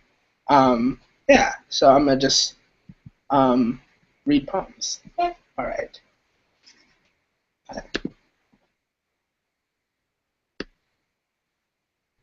Because the journey started without me, I do not know the hero's name. Maybe it was my grandmother, who was last seen in a box. Or maybe it was my uncle, who cried not because she was gone, but because her casket was ugly. Because it wouldn't matter in the end, because that was the end of one story, and we watched her curl into smoke. I have 3 cousins who've gotten her birthday tattooed on their shoulders. I do not have the heart to tell them that they got it wrong. December 31st, 1918 was just a random date the government assigned her when she arrived in America. My grandmother did not know when her story began. I know for a fact that the hero is not my father, though he was a good father to his new children. Taught them silence and how to build a house of cards. Taught them the tricks needed to survive his temper. My father was a boy who did not know war until he laughed. My father stuck a needle in his eye to avoid the war and sat and watched a river become no longer a river. And then there's me, boy with teeth in a jar, boy who chokes on spit of white men, boy who's been touched and touched and touched, boy who gets paper cuts on places he did not know he could get a paper cut, which I guess is my legacy, to know my body best by what has ruined it. All right, I'm just going to keep on reading poems. This poem is called Number 2, and it's not about poop, I promise. It's not bad luck to name your goldfish after the goldfish that has already died, right? It seems impossible on days like this to walk to work and not daydream of ways to make eye contact with people wearing sunglasses. It usually involves tripping or love. My mother never told me the no-glove rule, just hung photographs of dead relatives in the living room and photos of herself in my bedroom. One day, if I'm lucky enough to outlive my mother, I will pick the photo of her with the perm. She fears this the most. That and having a son ruined by want, by the endless limbs of other sons. My mother never told me about the first boy I was named after. Just said he died in a desert. Just said he lost his way. She flushed my old body down the toilet, then took my photo off the wall.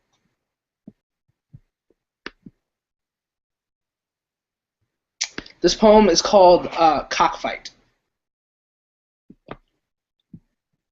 I met my brother once in a small village in Vietnam, whom, upon meeting me, grabbed my small arm and dragged me into the woods behind his house, where a group of men, all wearing our father's face, stood in a circle, cheering while the two roosters, whose beaks had barbed hooks taped to them, pecked and clawed each other open, until the mess of bloodied feathers were replaced by two clean birds.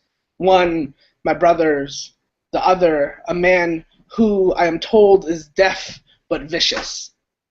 He told me our father calls him long distance from America every week.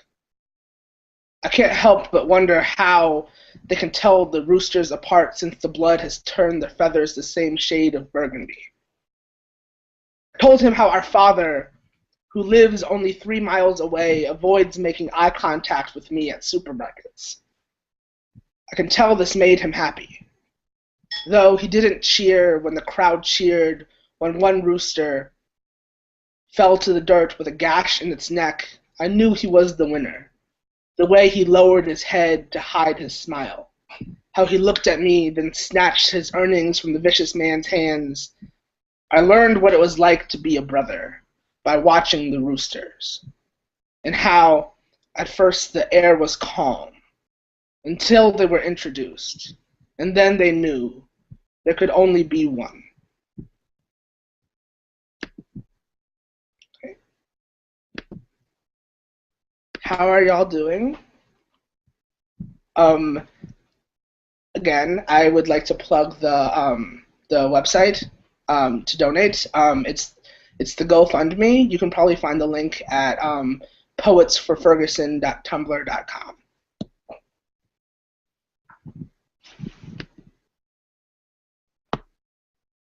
Reunion.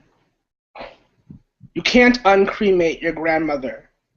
You can't think of regret as a town you move to when grief snores too loud in every room.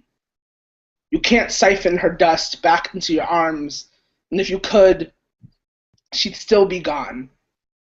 Still be the coat of gray settling on the windowsill. Be grateful for the first child who dug a hole and thought, mother.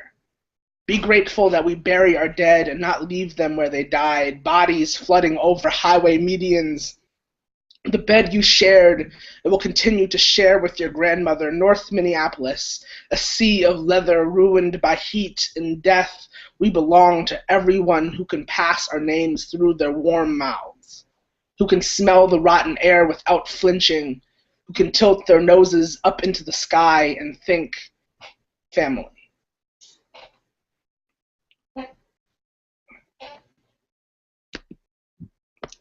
This, I believe, is going to be my last poem. Thank you all. Thank you, Sasha, for organizing everything. My grandmother, who only went back to Vietnam to put fresh flowers on graves. My grandmother, who knew hunger divided between 10 siblings. When I say hunger, I mean the lack of more. When I complain about growing up lonely as an only child, I'm also complaining about a full stomach and a mouth that has stopped watering. My grandmother had 6 brothers and 4 sisters. None of the girls were given names, only numbers. My grandmother's name is Bay, which in America is a pretty name, but when translated back to Vietnamese, it means 7. My grandmother's name is 7. 1. My grandmother's memory went before she did. At first, it was just an orchestra of faucets hissing until morning. Then it was the smoke alarms. Then it was the night she was found walking along the highway. When asked where she was going, she just said home. 2. Once, when I was younger, I held a litter of newborn bunnies. I named each one.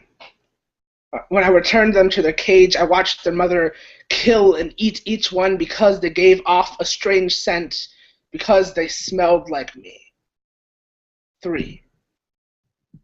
Towards the end, when my grandmother became no longer a woman with sun in her skin, when the hospital light stripped her of all her color, when she became no longer a woman who sang lullabies that harmonized to explosions, instead had her breath coiled into a cacophony of tubes, she kept on calling out for home. Home. I still don't know which home she meant. 4.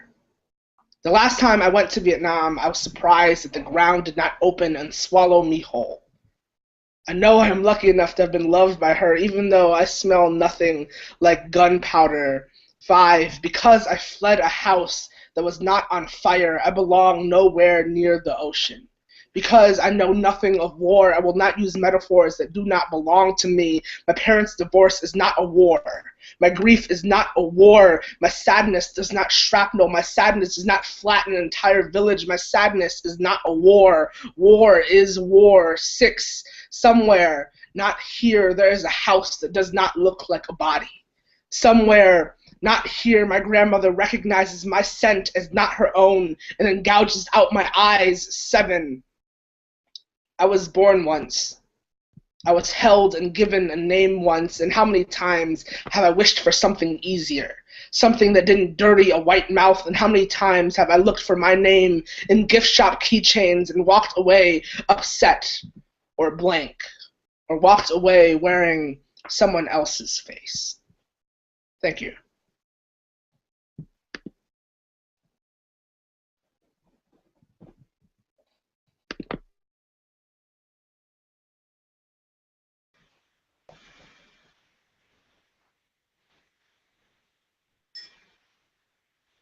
Hi, I'm Audrey. I'm coming to you from Portland. We have lots of folks. I'm terrible at spatial things, so hi, everyone. Hello. And we're also going to be joined by Alex Stang, who is a Portland and Eugene, Oregon poet, but he is joining us soon. So we're going to start with Tassara. You want to hop up? All right. Hello. So I wrote this piece sort of after the initial shock of the situation in Ferguson, right after I heard here in Oregon that Mike Brown had been shot. So this piece is called Shot. I am heartsick tonight. My hopes and prayers are with the residents of an apartment complex in Ferguson, Missouri. It's 2 in the afternoon and a teenage boy is visiting his grandmother when he is shot by police for suspicion, they later claim, of petty theft. This boy of 18 shot in the face, and in the aftermath, tanks and tear gas and dogs employed against his family and neighbors, his image tarnished, his community vilified, his murder, the window to employ police violence against the wider circle of black people in Missouri and America. Mike Brown isn't Trayvon or Renisha. He's not Jordan Davis or Sean Bell or any of the many others we have named before, will name again. But his fate is the same, and in his wake is a mourning community wondering again, why?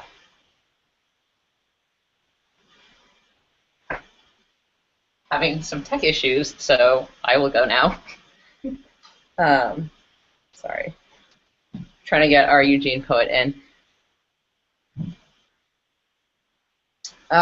So just for context, I moved to Portland from Los Angeles, and this piece I wrote when I was working on Skid Row.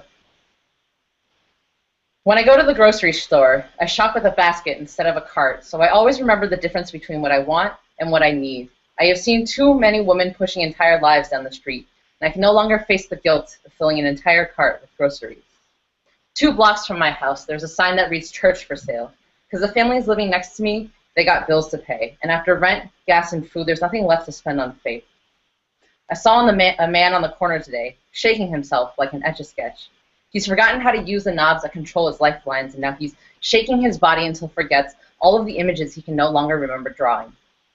Over on the hill, we've got politicians for rent, and we still haven't found the one that will push us from 99 to 100%. I want to be whole again. Every night, there are 1,000 voices crying out, we want to be whole again. And they're sick and tired of never being listened to. The system is broken, and we're still slapping Band-Aids on gunshot wounds. Some nights, I can't make myself fall asleep to the sounds of helicopters circling like mechanical vultures, searching for flesh to prey on. I know 11-year-old kids who have traded in their crayons for guns because the only colors that matter are the ones that they're wearing. Kids who aren't sure if the cop cars means the bullets will finally stop, or that more are coming. Kids who wake up mornings surprised that they're not dead yet. And all I can do is put words onto paper, put everything I know into poems, into verses. Most days I wonder if anything I've ever said or done has ever been subversive. I am still part of the system, still writing poems in the language of the oppressor, but I know that nothing is pure, nothing is perfect, and we have to start somewhere. Some days it's just hard to know where to start. Still, cynicism is a path best left for cowards, and I've learned the lyrics of the song to sing truth to power. I'm still learning how to sing. Teach me how to sing. Teach me how to listen. Take my voice, make me into message. Help me remember that not knowing where to go and not knowing how to get there is never an excuse not to move. And then those days when it seems like nothing will ever change and progress is just another fairy tale that we use to tuck ourselves in at night, help me remember that this road is long. This is a journey. And no one ever said this is going to be easy. That's why we call it the struggle. All right, so I'm going to switch over to Alex in a second. It looks like he just left his room. But I just want to say thank you again to Sasha and everyone for organizing. And it's a reminder to everyone, this is a fundraiser. So if you're watching right now, if you're enjoying all the awesome poets that you've been seeing, please go to poetsforferguson.tumblr.com and make a donation. Anything that you can contribute helps. All of that funding is going to go towards protesters who are getting arrested right now in Ferguson. It's still happening. This is obviously going to be going on for a while. So any support that you can provide, share the link, make sure other people are watching this live stream. All right, so Alex is going to share 2 poems. Are you ready, Alex? Alex, switching over to you. Yeah, let me,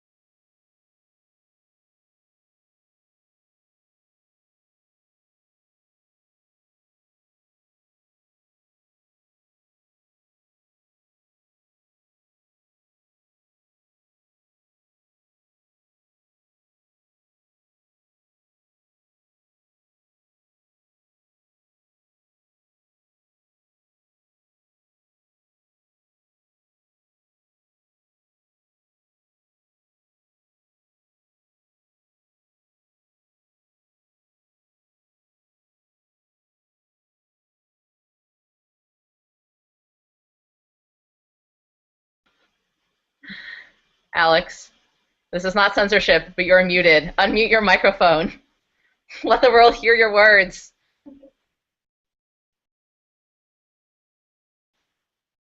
Everyone's going to think Portland and Eugene poets don't know how to use technology. This is documented forever. All right, Alex, try again.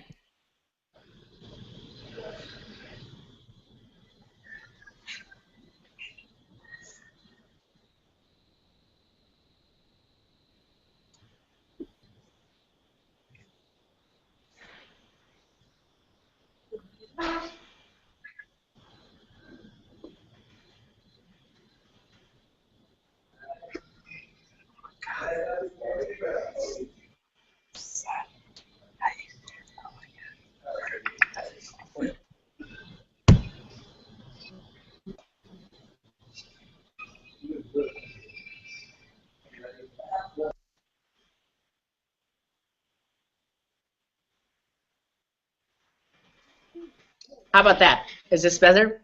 Yeah. Fantastic. Okay, my name is Alex Dang. I'm from Portland, Oregon. I'm currently in Eugene, Oregon to do school, like a scrub.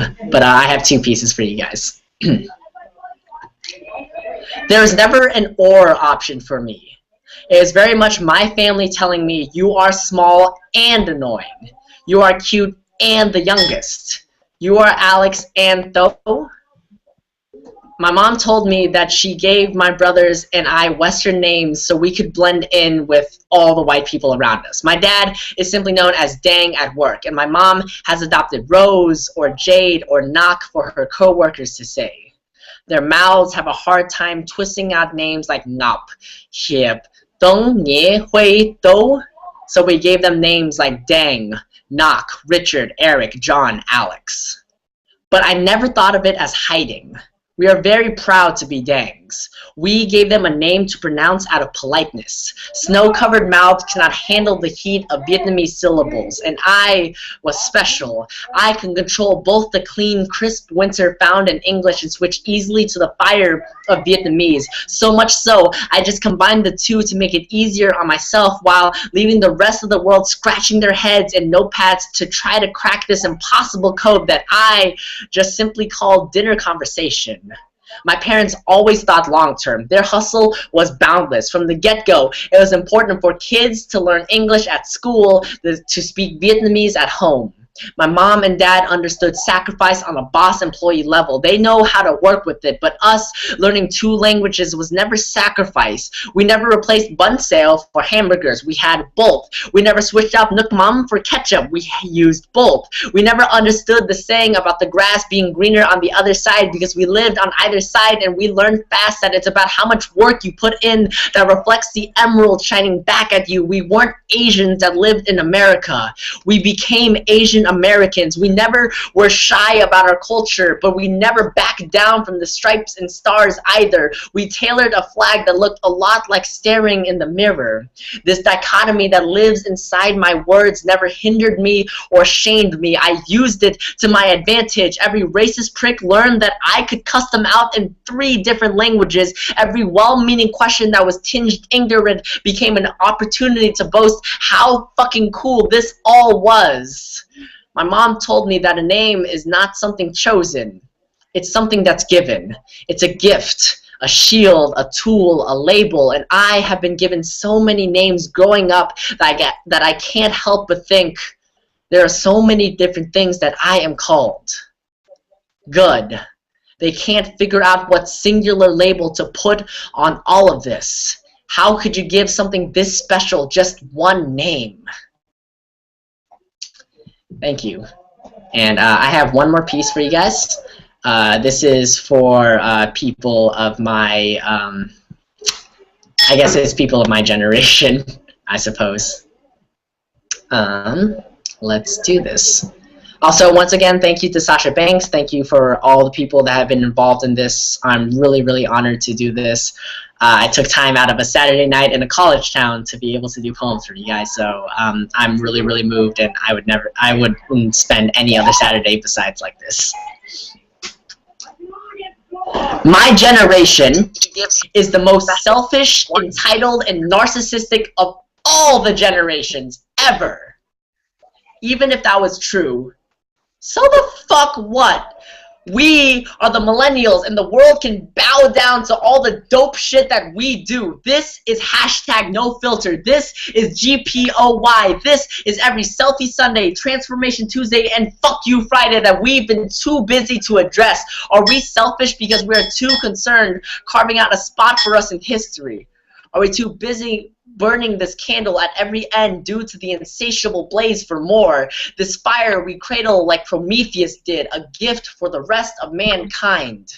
It's funny how being selfish looks so much like survival. Looks like extracurriculars, part-time jobs, dream boards designed to the last intimate detail, and since we cannot afford sleep, this is gonna have to be our blueprint for the next 5 years, 10 years, 15 years. We are entitled. We expected a home to move into, and instead got the house trembling in the floodwaters, salvaged and traded tools with each other to fix all the problems left behind for us. Of course we are entitled. Look at what your generation did before us. Consider the fists of Mike Tyson knocking down giants. We feel the rattle of rhythm Nirvana crooned, and the nostalgia of home is painted into our heads by your Three's Company. We learn from the best. Why settle when you can grow cities trees and monuments out of the old? Why, when you can connect the world at 20 megabits per second, pin us as the selfie-obsessed generation? Is it that crazy that we want to chronicle our lives because we know deep inside the unrelenting uncertainty of tomorrow that we will want to look back on today, on yesterday, and think, God damn, look at how far that I have gotten. We are not narcissistic.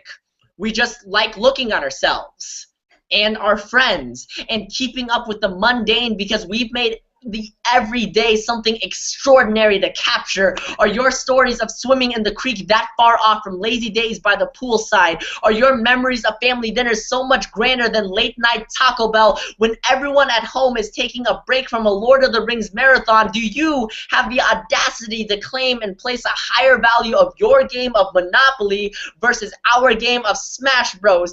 Both yielded friendships being challenged. Nothing was the same. The revolution has never been televised, but we've always found a way, haven't we?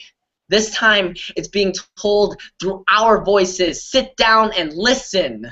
Or at the very least, watch us on Upworthy because we know you love that shit.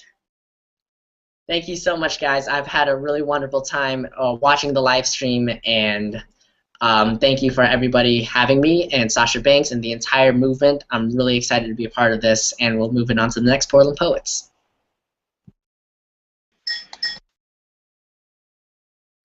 All right, next up on our mic, webcam, laptop, we have Candace Kita, another poet who moved to Portland from Los Angeles. We were trying to raise the number of people of color in this city, so I'm really excited because she moved here around the same time as me.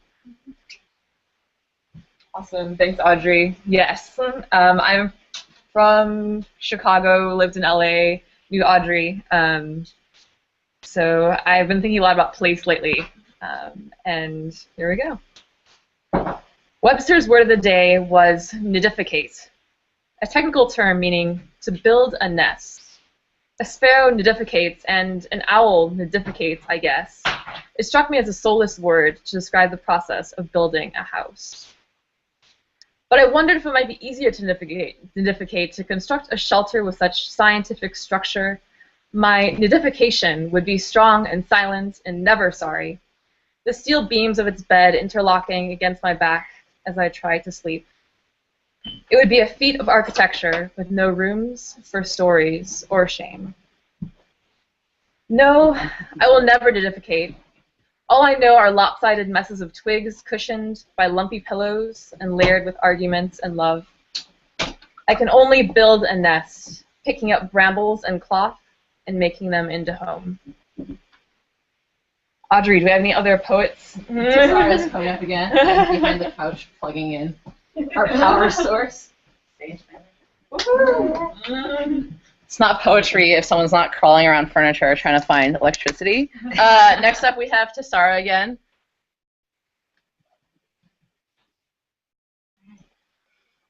This one is called Grandmother Truths. I feel the blood in my veins like liberty, like family and struggle and loss, like fear and strength, like love. The love of my ancestors cradles me, their strength the vessel that carries me on through stormy seas shrouded in danger. They deliver me safe to distant shores.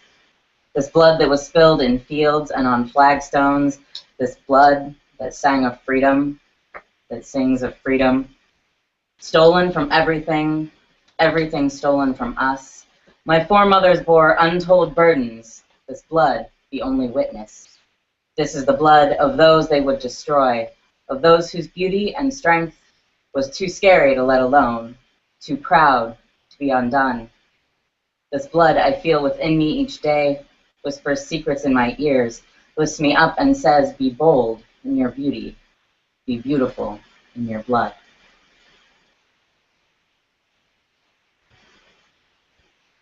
Hi, it's Audrey again, and with me is another reminder that this is a fundraiser. So, if you're watching right now and you're enjoying this, which I know you are because Poets of Color are amazing, please go to poetsforferguson.tumblr.com, and there's a link there that is directly for the Poets for Ferguson fundraiser. It's on the site.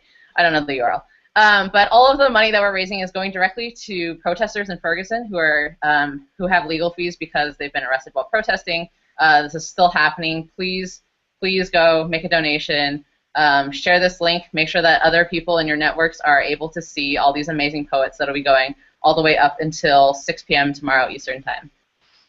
This piece is called Native Tongue. It's that compliment that I know is going to make me angry. Wow, you're so eloquent. You speak English so well. Where did you learn to talk like that? Where did I learn to talk like that? Motherfucker, I was born here. I study poems like the lines of my hands, devour novels like short stories, curl up at night with the Oxford English Dictionary tucked under my pillow. Actually, that's hyperbole, you know, exaggeration used as rhetorical device, because have you seen the Oxford English Dictionary? It's like real big. If you slept with the OED tucked under your pillow, you'd wake up with a crick in your neck and a spine as stiff as the one you pressed your cheek against. That's wordplay, asshole. I do double entendres too. I have earned my poetic license, spent my hours behind the wheel, passed your accent test too. You. Do you know what this language has cost me? I am first-generation Chinese illiterate. I cannot read my grandfather's poems. I live 6,776 miles away from the ashes of my grandmother's bones, and I'm still searching for a language in which I can speak the word home with a tongue that feels like my own. I am still searching for cracks in the concrete to sink my naked roots in. Maybe that's why the word diaspora depresses me. Every time I hear it, I think of dandelion seeds blowing in the wind. They can't go home again. I can't go home again, and I know I'll write this poem again. I know I will write this poem again, so maybe my rage is displaced. I am aiming my anger at easy target bigots instead of facing the fact that sometimes I resent my parents for turning their backs on Taiwan, for leaving behind tea and rice for Coke and Big Macs for the pursuit of an American dream built on San Francisco railroads, built on Chinese workers' backs. Maybe I'm afraid to face my disappointment in myself for choosing to study French instead of Chinese. I cannot read the stories that my grandmother told to her 4 children. Or maybe I'm embarrassed by my shame, embarrassed to be embarrassed when strangers mispronounce my name the same way I mispronounce the phrases my parents spoke as school children. The phrases they would speak if they went home again. They can go home again, but I can't go home again, and I know I will write this poem again in English, which I speak so well. Sorry. And Star's coming back. I'm going to dance out of frame. Now we do a little levy and dancing. All right.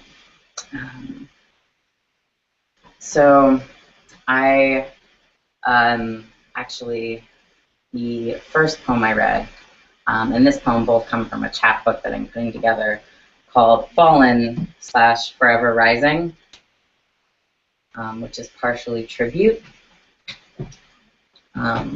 to folks like Mike Brown, and Trayvon Martin, and Renisha McBride, and so many others. But it's also partially about living in the world as a Black person. And so this next piece is also a heavy one. Empire US, the weight of your tongue presses me down, rolling me under your colonial language, a history of imperialism that resonates from your throat. I like my women like I like my coffee, black. I'm stilled by warring urges as the thrust of your verbal violence tears my brown skin. You coat me in honeyed words, but the thing about honey is there's also a sting, and I am vulnerable. No suit of armor protecting my flesh from your praise that flows like saliva. I want to scream, but my voice has been taken from me, ripped from my foremothers when they were pulled from homes I can never reclaim, pressed into service. I am left with this colonial language. My mouth cannot convey the shape of my soul, while your lips cage me in. I like me a girl with some meat on her bones. The rumble of ownership, a clamp on my ribs, crushing. Your words steal my breath. Like stolen land, stolen people, stolen dreams, I am stolen. The sweetest lies drip down your chin, each collection of letters linked, a chain of silver bondage wrapping my neck, cutting off the nose I ache to utter. A prisoner of centuries of colonial language, no escape. Never been with a brown girl before, but I want to eat you up.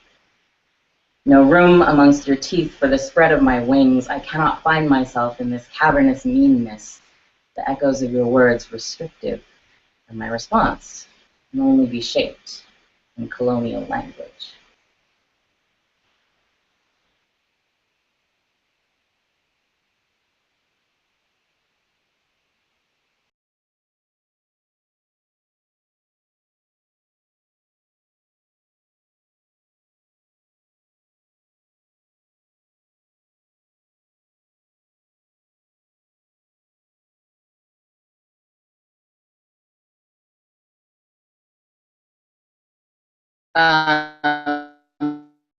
Put it aside, and then after the Trayvon Martin verdict came out, I found it again and edited it, and it's a piece about motherhood, and I think it just really resonated with me, and since then I haven't been able to read this piece without thinking about all of the mothers of brown and black children in this country who understand kind of the fragility of the lives of their children, and it's an experience that as a non-black person of color I can relate to and still I think not completely understand or embody, and it's important I think for people of color to understand that as we're in solidarity, we shouldn't be speaking over the experiences of black people, but that we are there to offer support and solidarity and to be alongside and to amplify those voices of those who are in the struggle.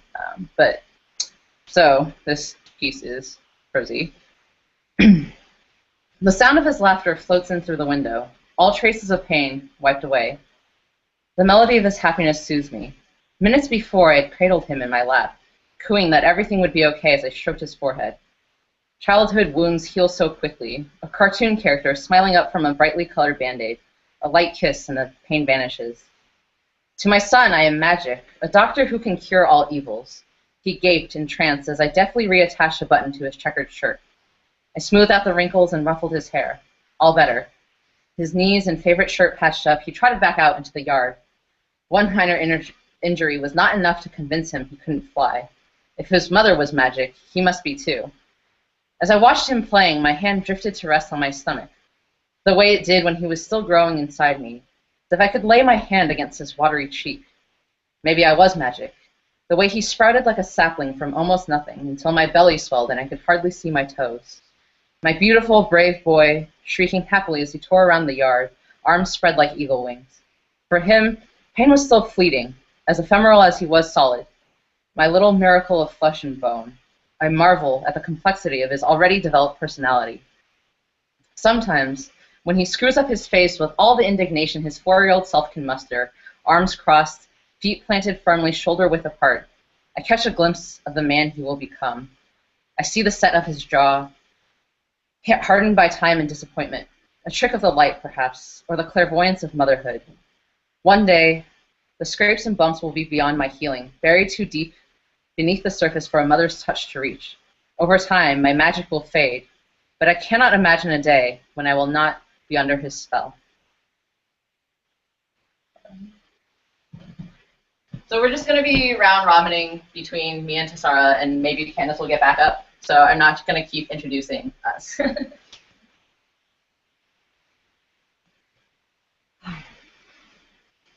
Movement mothers. Not so long ago, they lit us on fire for who we loved. Visibility and invisibility doing damage differently. Hateful looks end with murdered teens tied to fence posts. Sweet boys and girls beaten. Children taken from us too soon. The bully's hand manifests in the making of nooses, the loading of guns. We lose and are lost. These days, when the struggle is too much and holding my head up is too hard, I think of Angela and Marcia and Sylvia, Sorme, Audrey, Alice and Laverne. Sisters in struggle, sisters in strength, sisters looking out for sisters. Our vulnerability is just one more source of beauty, though the world does not see it. Speaking our truth is an act of radical self-love in a world that tries to burn us down.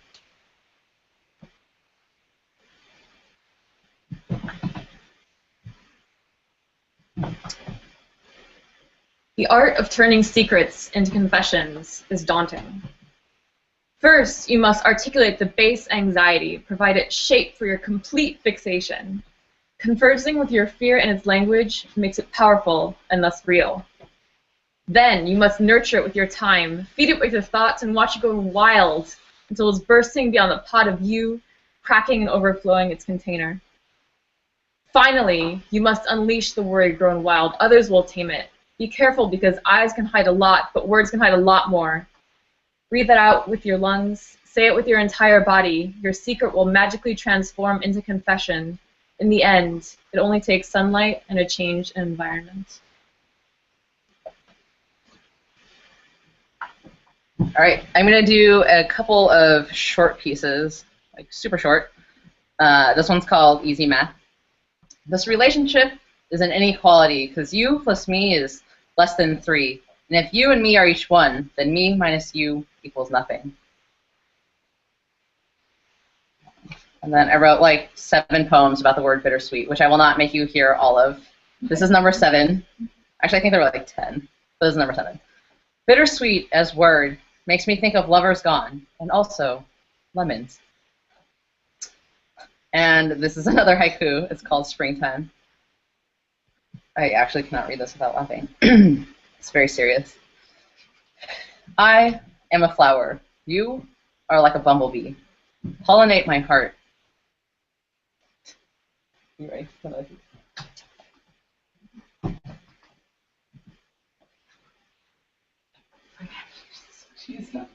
I'm sorry, it's real corny. That's cute. So earlier in the night, another person read several pieces by Maya Angelou. So I'm going to read a piece I wrote for her. Ain't I a Woman? For Dr. Maya Angelou, 1928 to 2014. Dancer, singer, activist, professor, poet, memoirist, mother, madam, actress, but much more than this. Oh, phenomenal woman, your voice shone a light into inky dark. Lost 7 years, it returned full-throated and real, transcendent, the flight of a bird released from earthly cage, soaring up to heaven. Come to the end of your own long journey, St. Louis to Stamps to San Francisco, New York to Cairo to Ghana. At last, Winston-Salem, the place of my grandmother's birth, the place of your death. Stubborn, proud, beautiful, at 6 feet, a graceful pillar of strength and sympathy. You danced with Alvin Ailey and wrote with James Baldwin.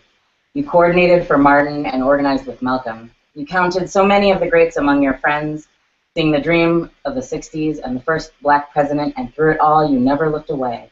Was rose above, pushed us to greater heights. You sang the blues, told tales of truth, your indomitable spirit, straight and tall all the while, guiding like Moses Tubman and speaking like Sojourner, a Madonna and a Magdalene for a new generation. I woke to the news, a piece of this American quilt now missing, a hole. Oh, Marguerite Ann Johnson, I am the inheritor of a tradition of struggle that you were born into and gave birth to, stretching and growing and ever-changing, proud to see each day, never forgetting the history, never forgetting the song. Today we gather together in your name. We celebrate the loving heart of a phenomenal woman. We hoped you'd live forever, but now that you've gone, we will celebrate your words, build of them wings, find our own way to slip the bars, and fly. All right. Cool, so the next people are up and ready. I just want to say thank you again to all the organizers for helping to put this together. And if you're just tuning in, hopefully you know that this is a fundraiser. So again, go to the poetsforferguson.tumblr.com. That's Tumblr without an E if you're not on the interwebs a lot. And make a donation. Any donation that you can make is great. Also share the link. Make sure that everyone else knows about this live stream. There's going to be so many great poets just going for 24 hours straight. This is such a wonderful opportunity to see other people of color sharing out here. Should I fill the whole 5, Tatiana?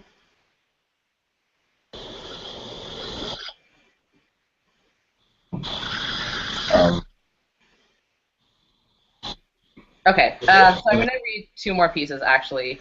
and of them I have not in a couple of weeks, so sorry about that. This piece is called My Fault. My words spill across pages like star-crossed lovers' gazes, like I'm trying to fill dark spaces between heavenly bodies with a body as divine as yours.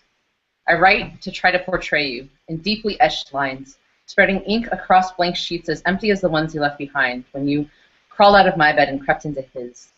In the hollow of my heart, the thought that echoes is this. This was my fault. I could never be enough to hold you, like a small child grasping the strings of an atomic cloud of helium balloons, too light to stay anchored to this earth, too afraid to be swept away by a wind whose name I only heard once.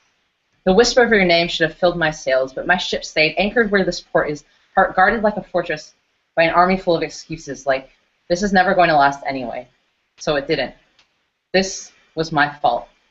I stacked my secrets in a cabinet just beyond your reach, buried my dreams like seashells in sand your tide could never wash away, jumped over the broom when you tried to sweep me off my feet.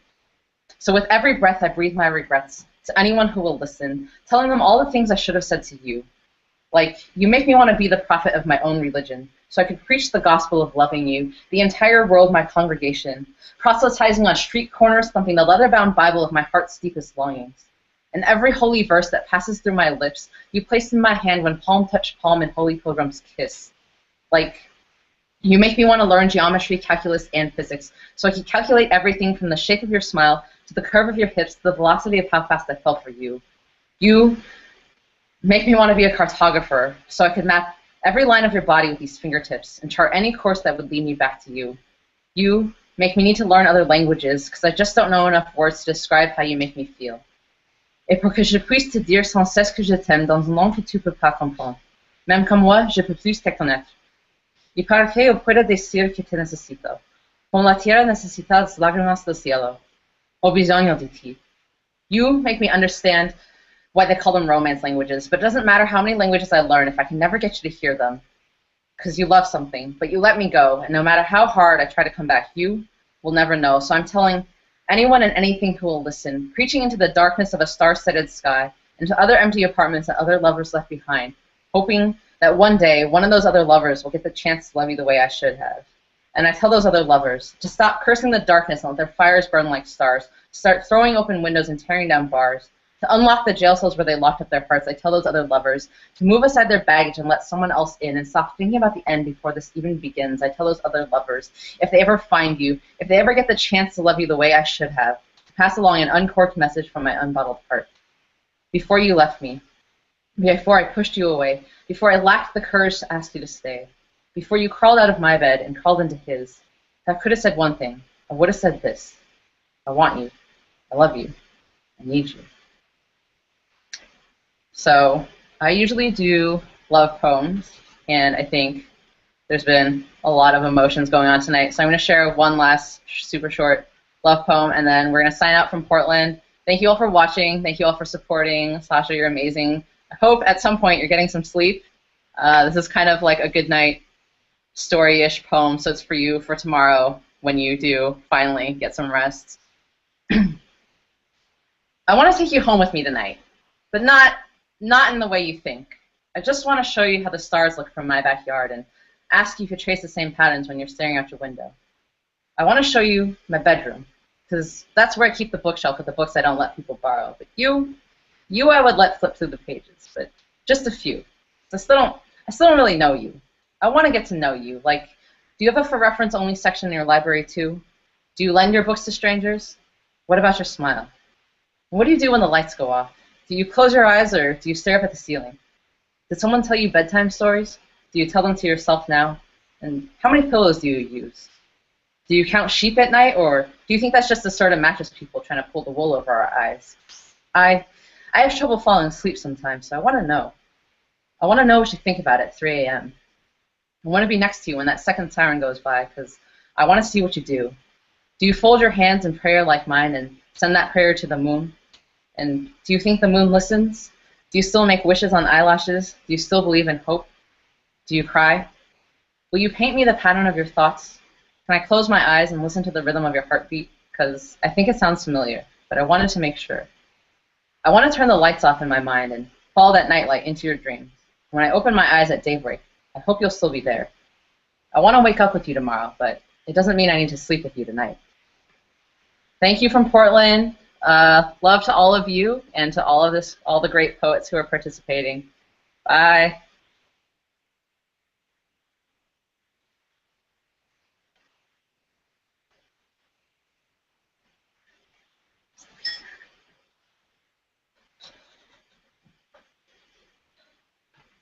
We're still on fire.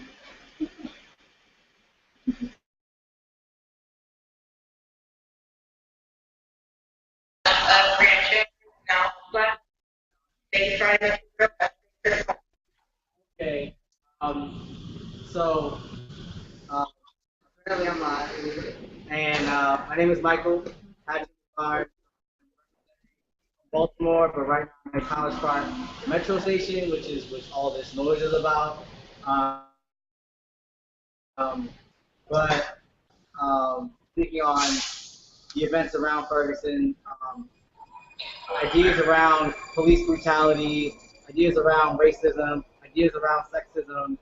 I want to read 4 poems. Hope I get all 4 poems in. There's going to be another training 6. But anyway, I'll do my best. Okay, it says 9 now. Okay, so I'm going to start with Brown Eyes. Time for sunrise, no more goodbyes, only blue skies, even though I'll miss your brown eyes.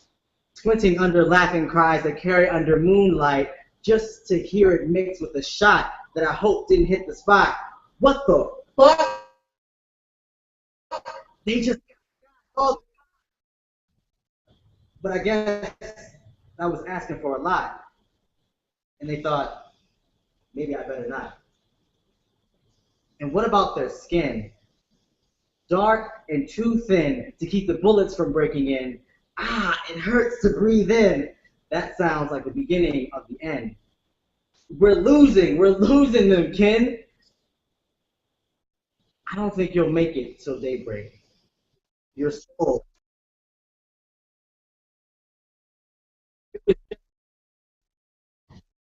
He said his aim was just too straight. I didn't mean to kill him. Too late. The family. All right. That was Brown Eyes. I'm gonna do Gone next. I kind of memorized this one, so we'll see. Who said black boys don't? Who said black girls don't die? All of that shit is a lie. I didn't hear the gun. I didn't get that wound, but my heart is still gashed open when I stand in my room looking in the mirror saying, it could easily be you. Trayvon Martin, Jordan Davis, Renisha McBride. Boom. Tanisha Miller, Michael Brown, Tomb. Black children gone. Justice was far away. Didn't hear your parting song. So that was gone. And next up, Justice with a question mark. Justice?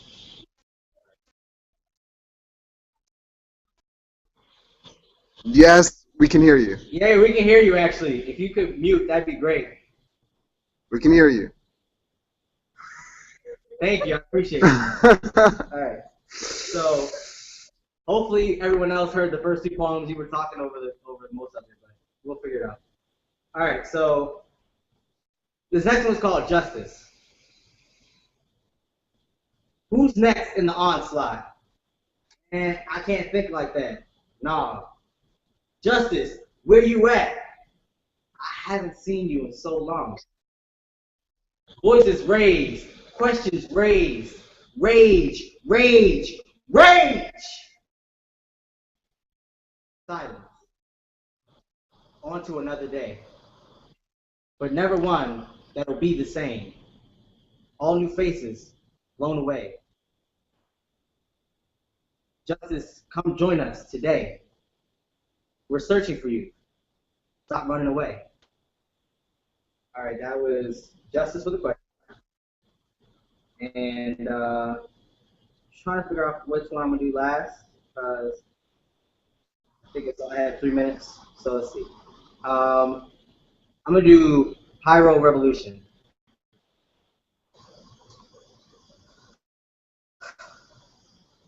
How often do we light fires?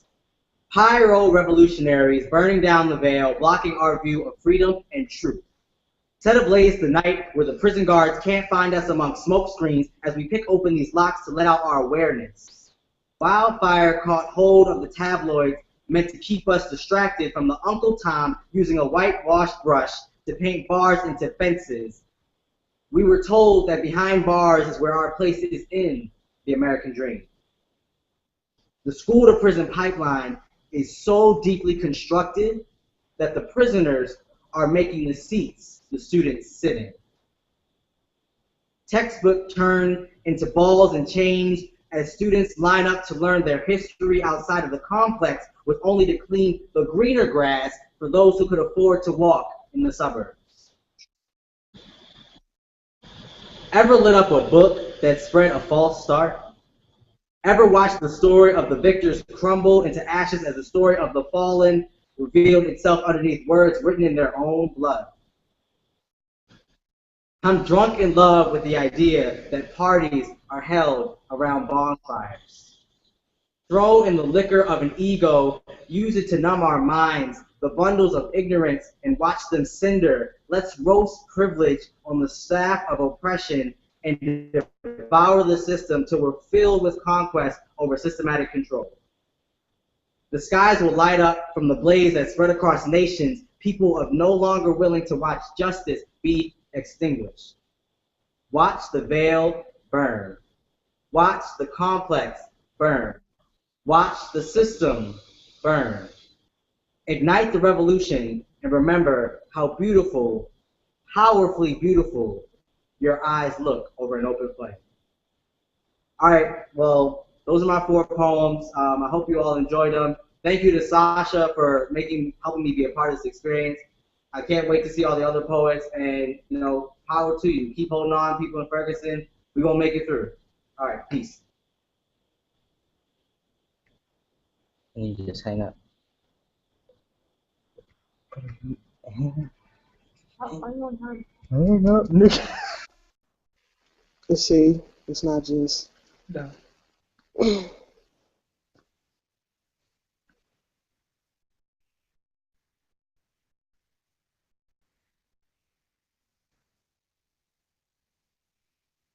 Is it on? Who is it on? That's what's up. Am I like on right now? Mm-hmm. I can't even like tell for real. I'm still trying to figure out how it's connected to the phone.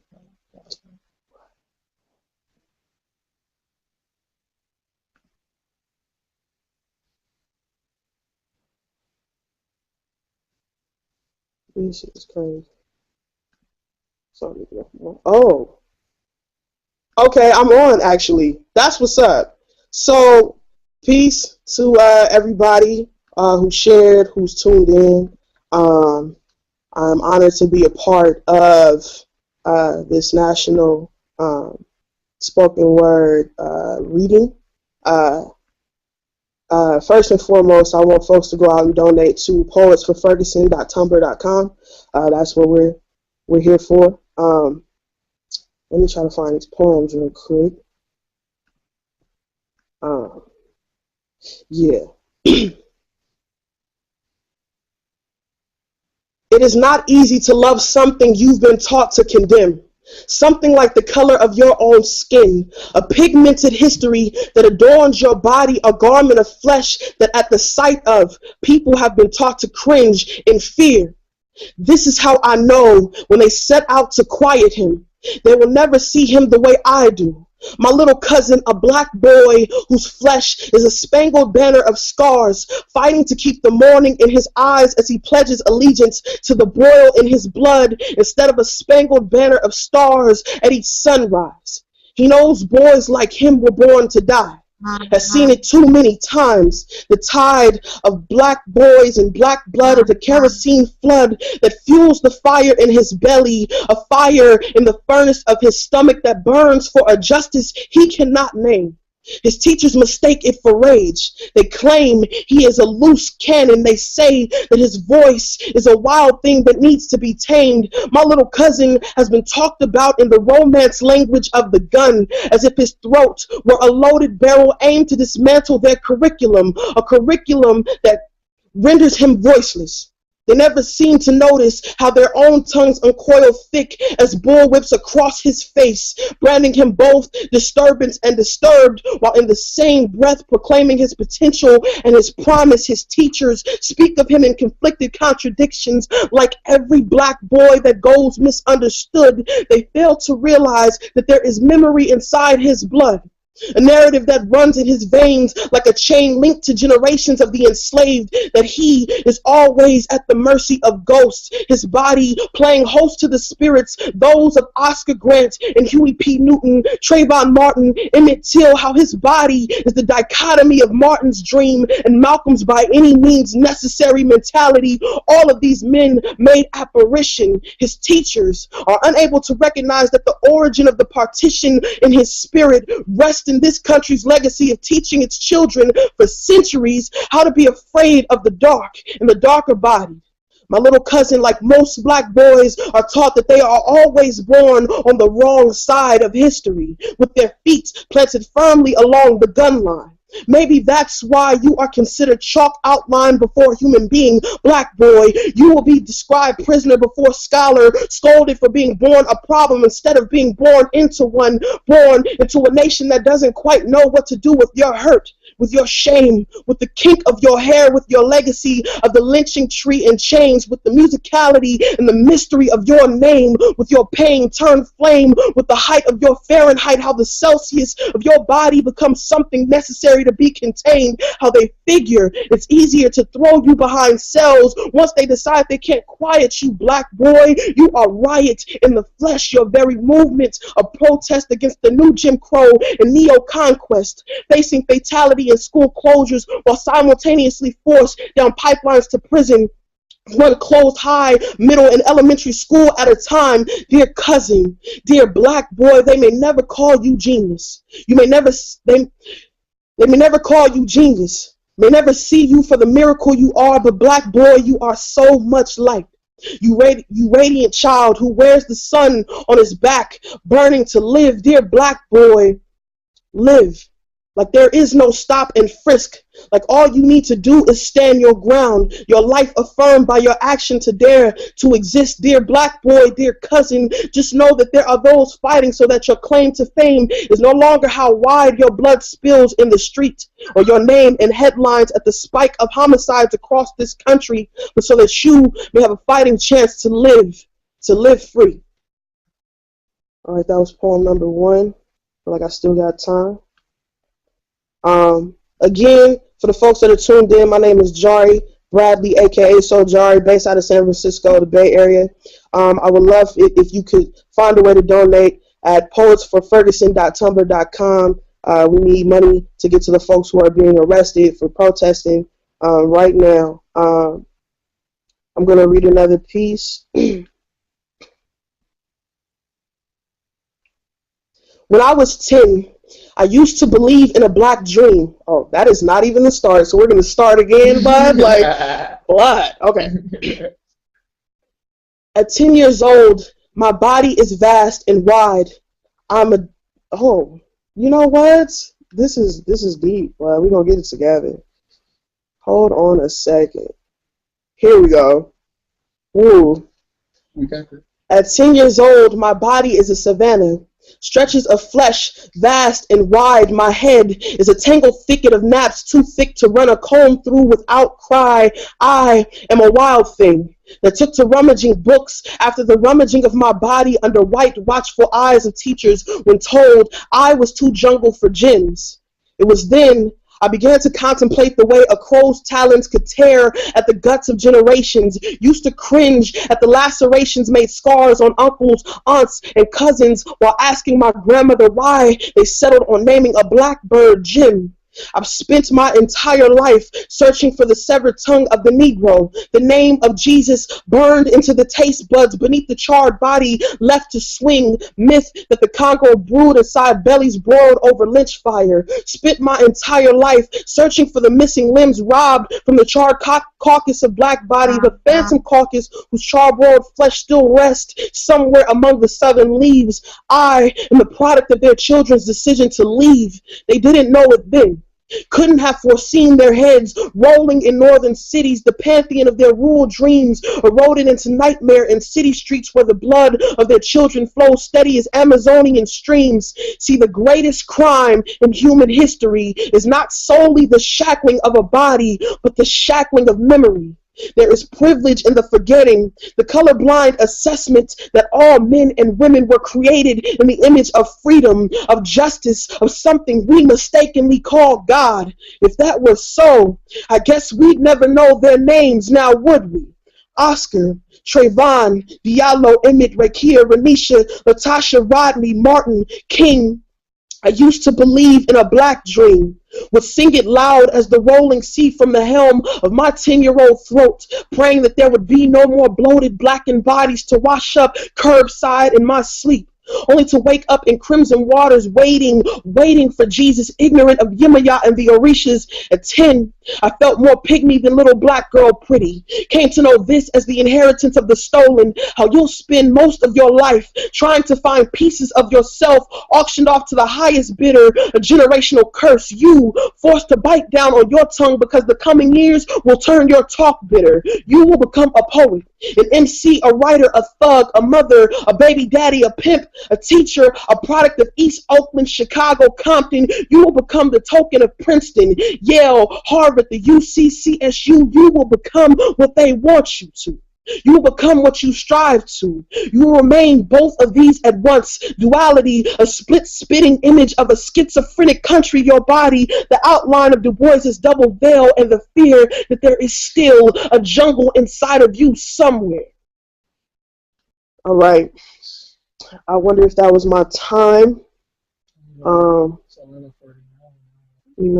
I think that was my 10 minutes. Was it? That's 10 minutes, yeah, I can count. That's 10 minutes.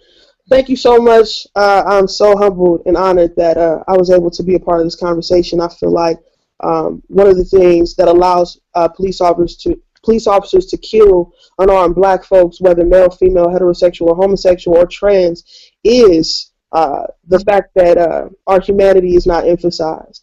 So I'm glad that I can contribute to black life and black humanity in this way and to add that narrative. I'm going to turn it over to one of the greatest poets I know, the homie Joshua Merchant.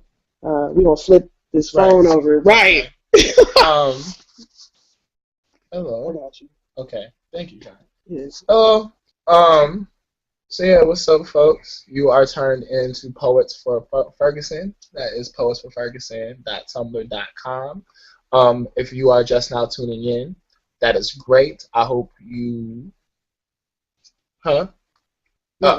Oh yeah. I need to read poems, so I'm gonna get into that. But I just want to let folks know that you should donate money. Like, if you have it, you should give it. Like, it's cool to be on here sharing poems, looking at poems, or listening to poems, and that's great. But like we're doing this for everything, right? So if you have it, donate, because that's what's gonna help. This helps too, though. So I'm just about to word vomit at y'all real quick. I have a lot of.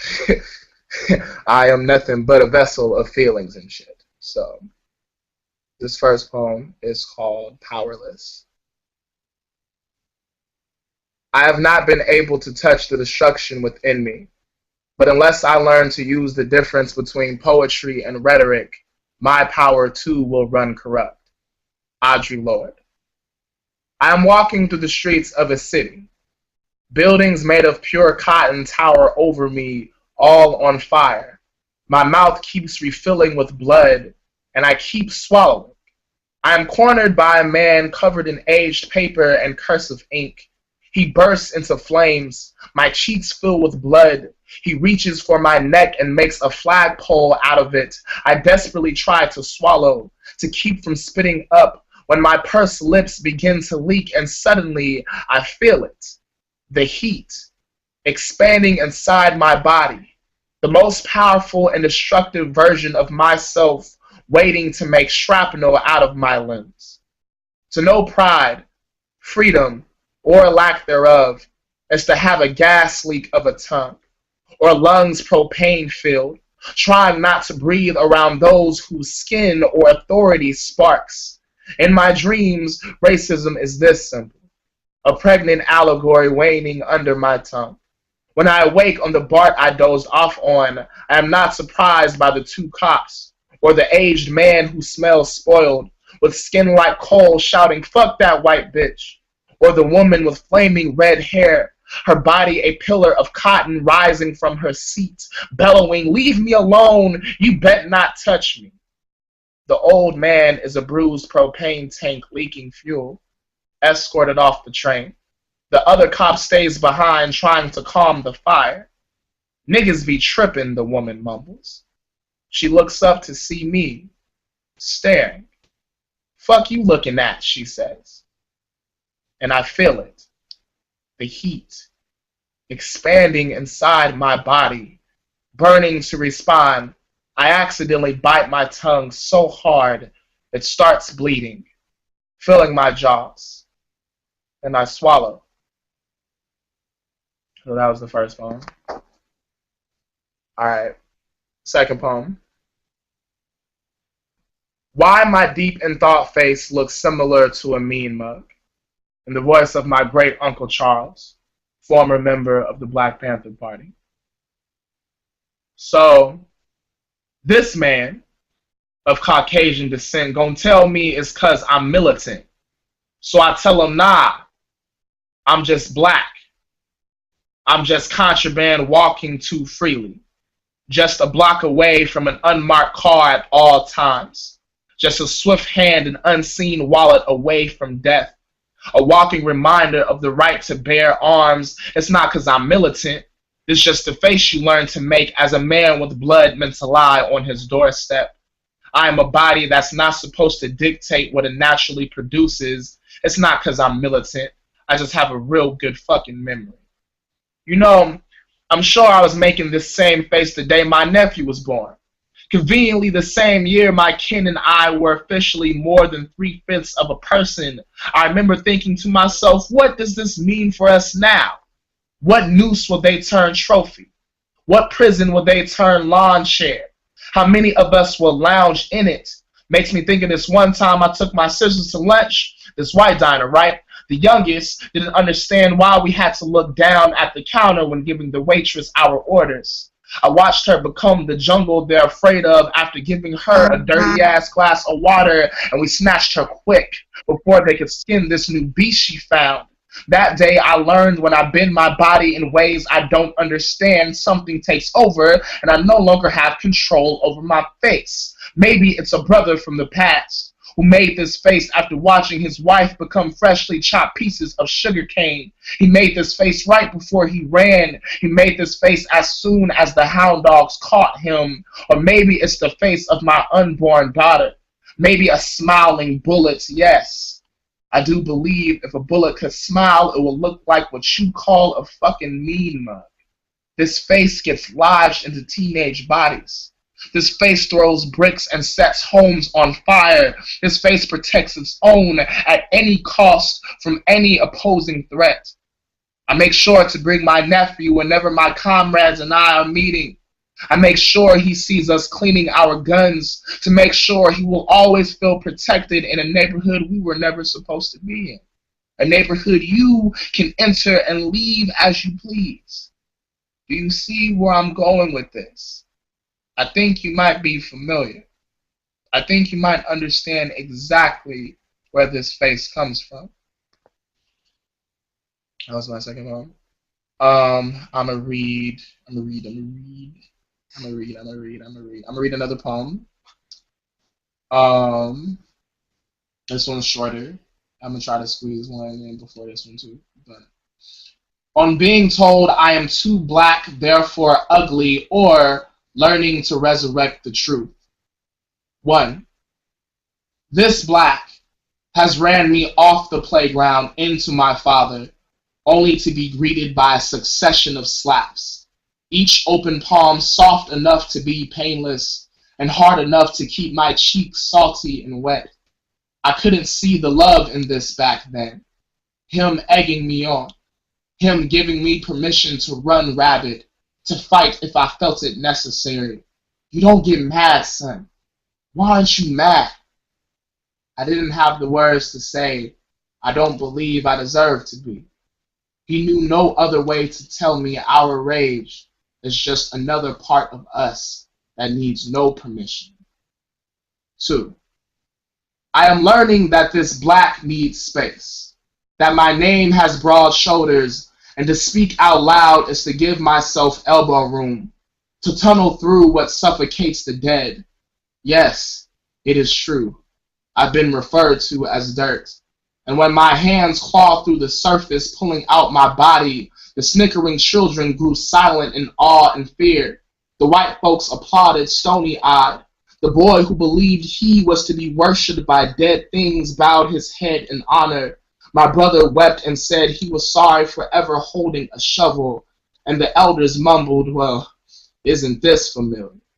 And the elders shouted, it's about damn time. Cool. So, this last poem that I'm going to read, and then I'm going to cut. Again, you are watching Poets for Ferguson on poetsforferguson.tumblr.com.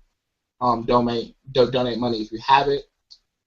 Thank you for watching, and yeah, we got a lot of fucking work to do. This poem is called Moonshine. Today, his name is Michael Brown. For now, we'll call him Nigger for short. Nigger sits, fermenting on the corner of a police officer's tongue, his mouth a mason jar. Police tend to be drunk with power. Nigger is moonshine, is the contraband that was brewed in white bellies and smuggled to this country. All the more reason for police to swallow nigger whole. All the more reason to make nigger disappear. There is always a list of reasons as to why the nigger is dangerous. The music in his car was as loud as his heartbeat. He made enough money to keep a home with locked doors. The nigger robbed a store and stole something worth his blood. He should have been ready to pay. What he was stealing would have just made him more belligerent, more niggerish. The nigger is troubled. The nigger is at risk. He is a delinquent. He fit the description. He didn't but could have. He didn't but should have. And still, when the eyes of his family create a river keeping his casket afloat for the rest of us to see, the same white bellies that brewed this nigger and swallowed him to death poke holes in his casket until it sinks deep enough to smother the smell of his corpse. They create what they call remedies. His grade point average is painted on the streets in blood. Footage is released of the nigger being what they call himself. The nigger's family is apologized to. A foundation may be made in the nigger's name. The nigger may be painted in a mural, and we'll call it quits. For a few years, a few weeks, a few days, until the next time we are called nigger in broad daylight. Called nigger while celebrating what's rightfully ours yet still can't keep. Called nigger at 5 o'clock in our living rooms. Before we can mourn the last love lost, we are called nigger to keep us mourning. Today, he was 18. I'm 23. I'm told this age is a danger zone, is a black market where boys like me disappear. I am told I won't reach an age that isn't one. Today, like so many others, his name shouted in red nigger. And I can hand you another obituary. I can give you a different date and time. The same death wished upon me, I've wished upon the validity of this truth. I wish to unknow the symbiosis of violence. I wish to not be moonshine. I wish to not be nigger. Thank you, guys. Peace.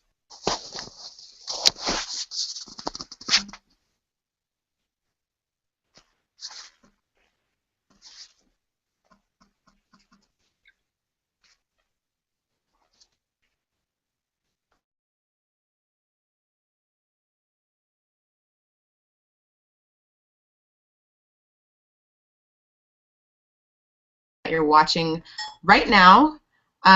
This is Sasha Banks, and I just want to let you guys know that I'm really excited for the lineup that you just watched. Thank you to all the poets who just read over the course of the last few hours. You guys are beautiful and amazing. Thank you so much for signing up. If you want to be a part of this and you're watching and you're like, I got poems, how come she didn't ask me? Then follow me on Facebook. My name is Sasha Banks. You can search me. I will friend you back, and you can message me, and I will have Tatiana Brown email you on how to schedule a reading, because we are still taking poets, specifically poets of color, for the next few hours. We have several more hours to go in our 24-hour live stream, but I want to thank everybody who's watched so far. What has just concluded is the third lineup of the 24 hours, and coming up next is going to be the fourth lineup, so stay tuned for that. There'll be another link for that on our Facebook event page. It'll also be on our Tumblr page, which is poetsforferguson.tumblr.com. So if you are looking to watch the next portion, and I hope that you are, because we have some beautiful, brilliant, piercing poets for you to listen to and watch this evening, or this morning, rather. And you can tune in and watch there. So again, if you're interested in being a poet who reads throughout the course of the rest of the live stream, let us know, and hit one of us up, or hit me up, Sasha Banks, on Facebook. Find me, friend me, message me, and we'll get you scheduled.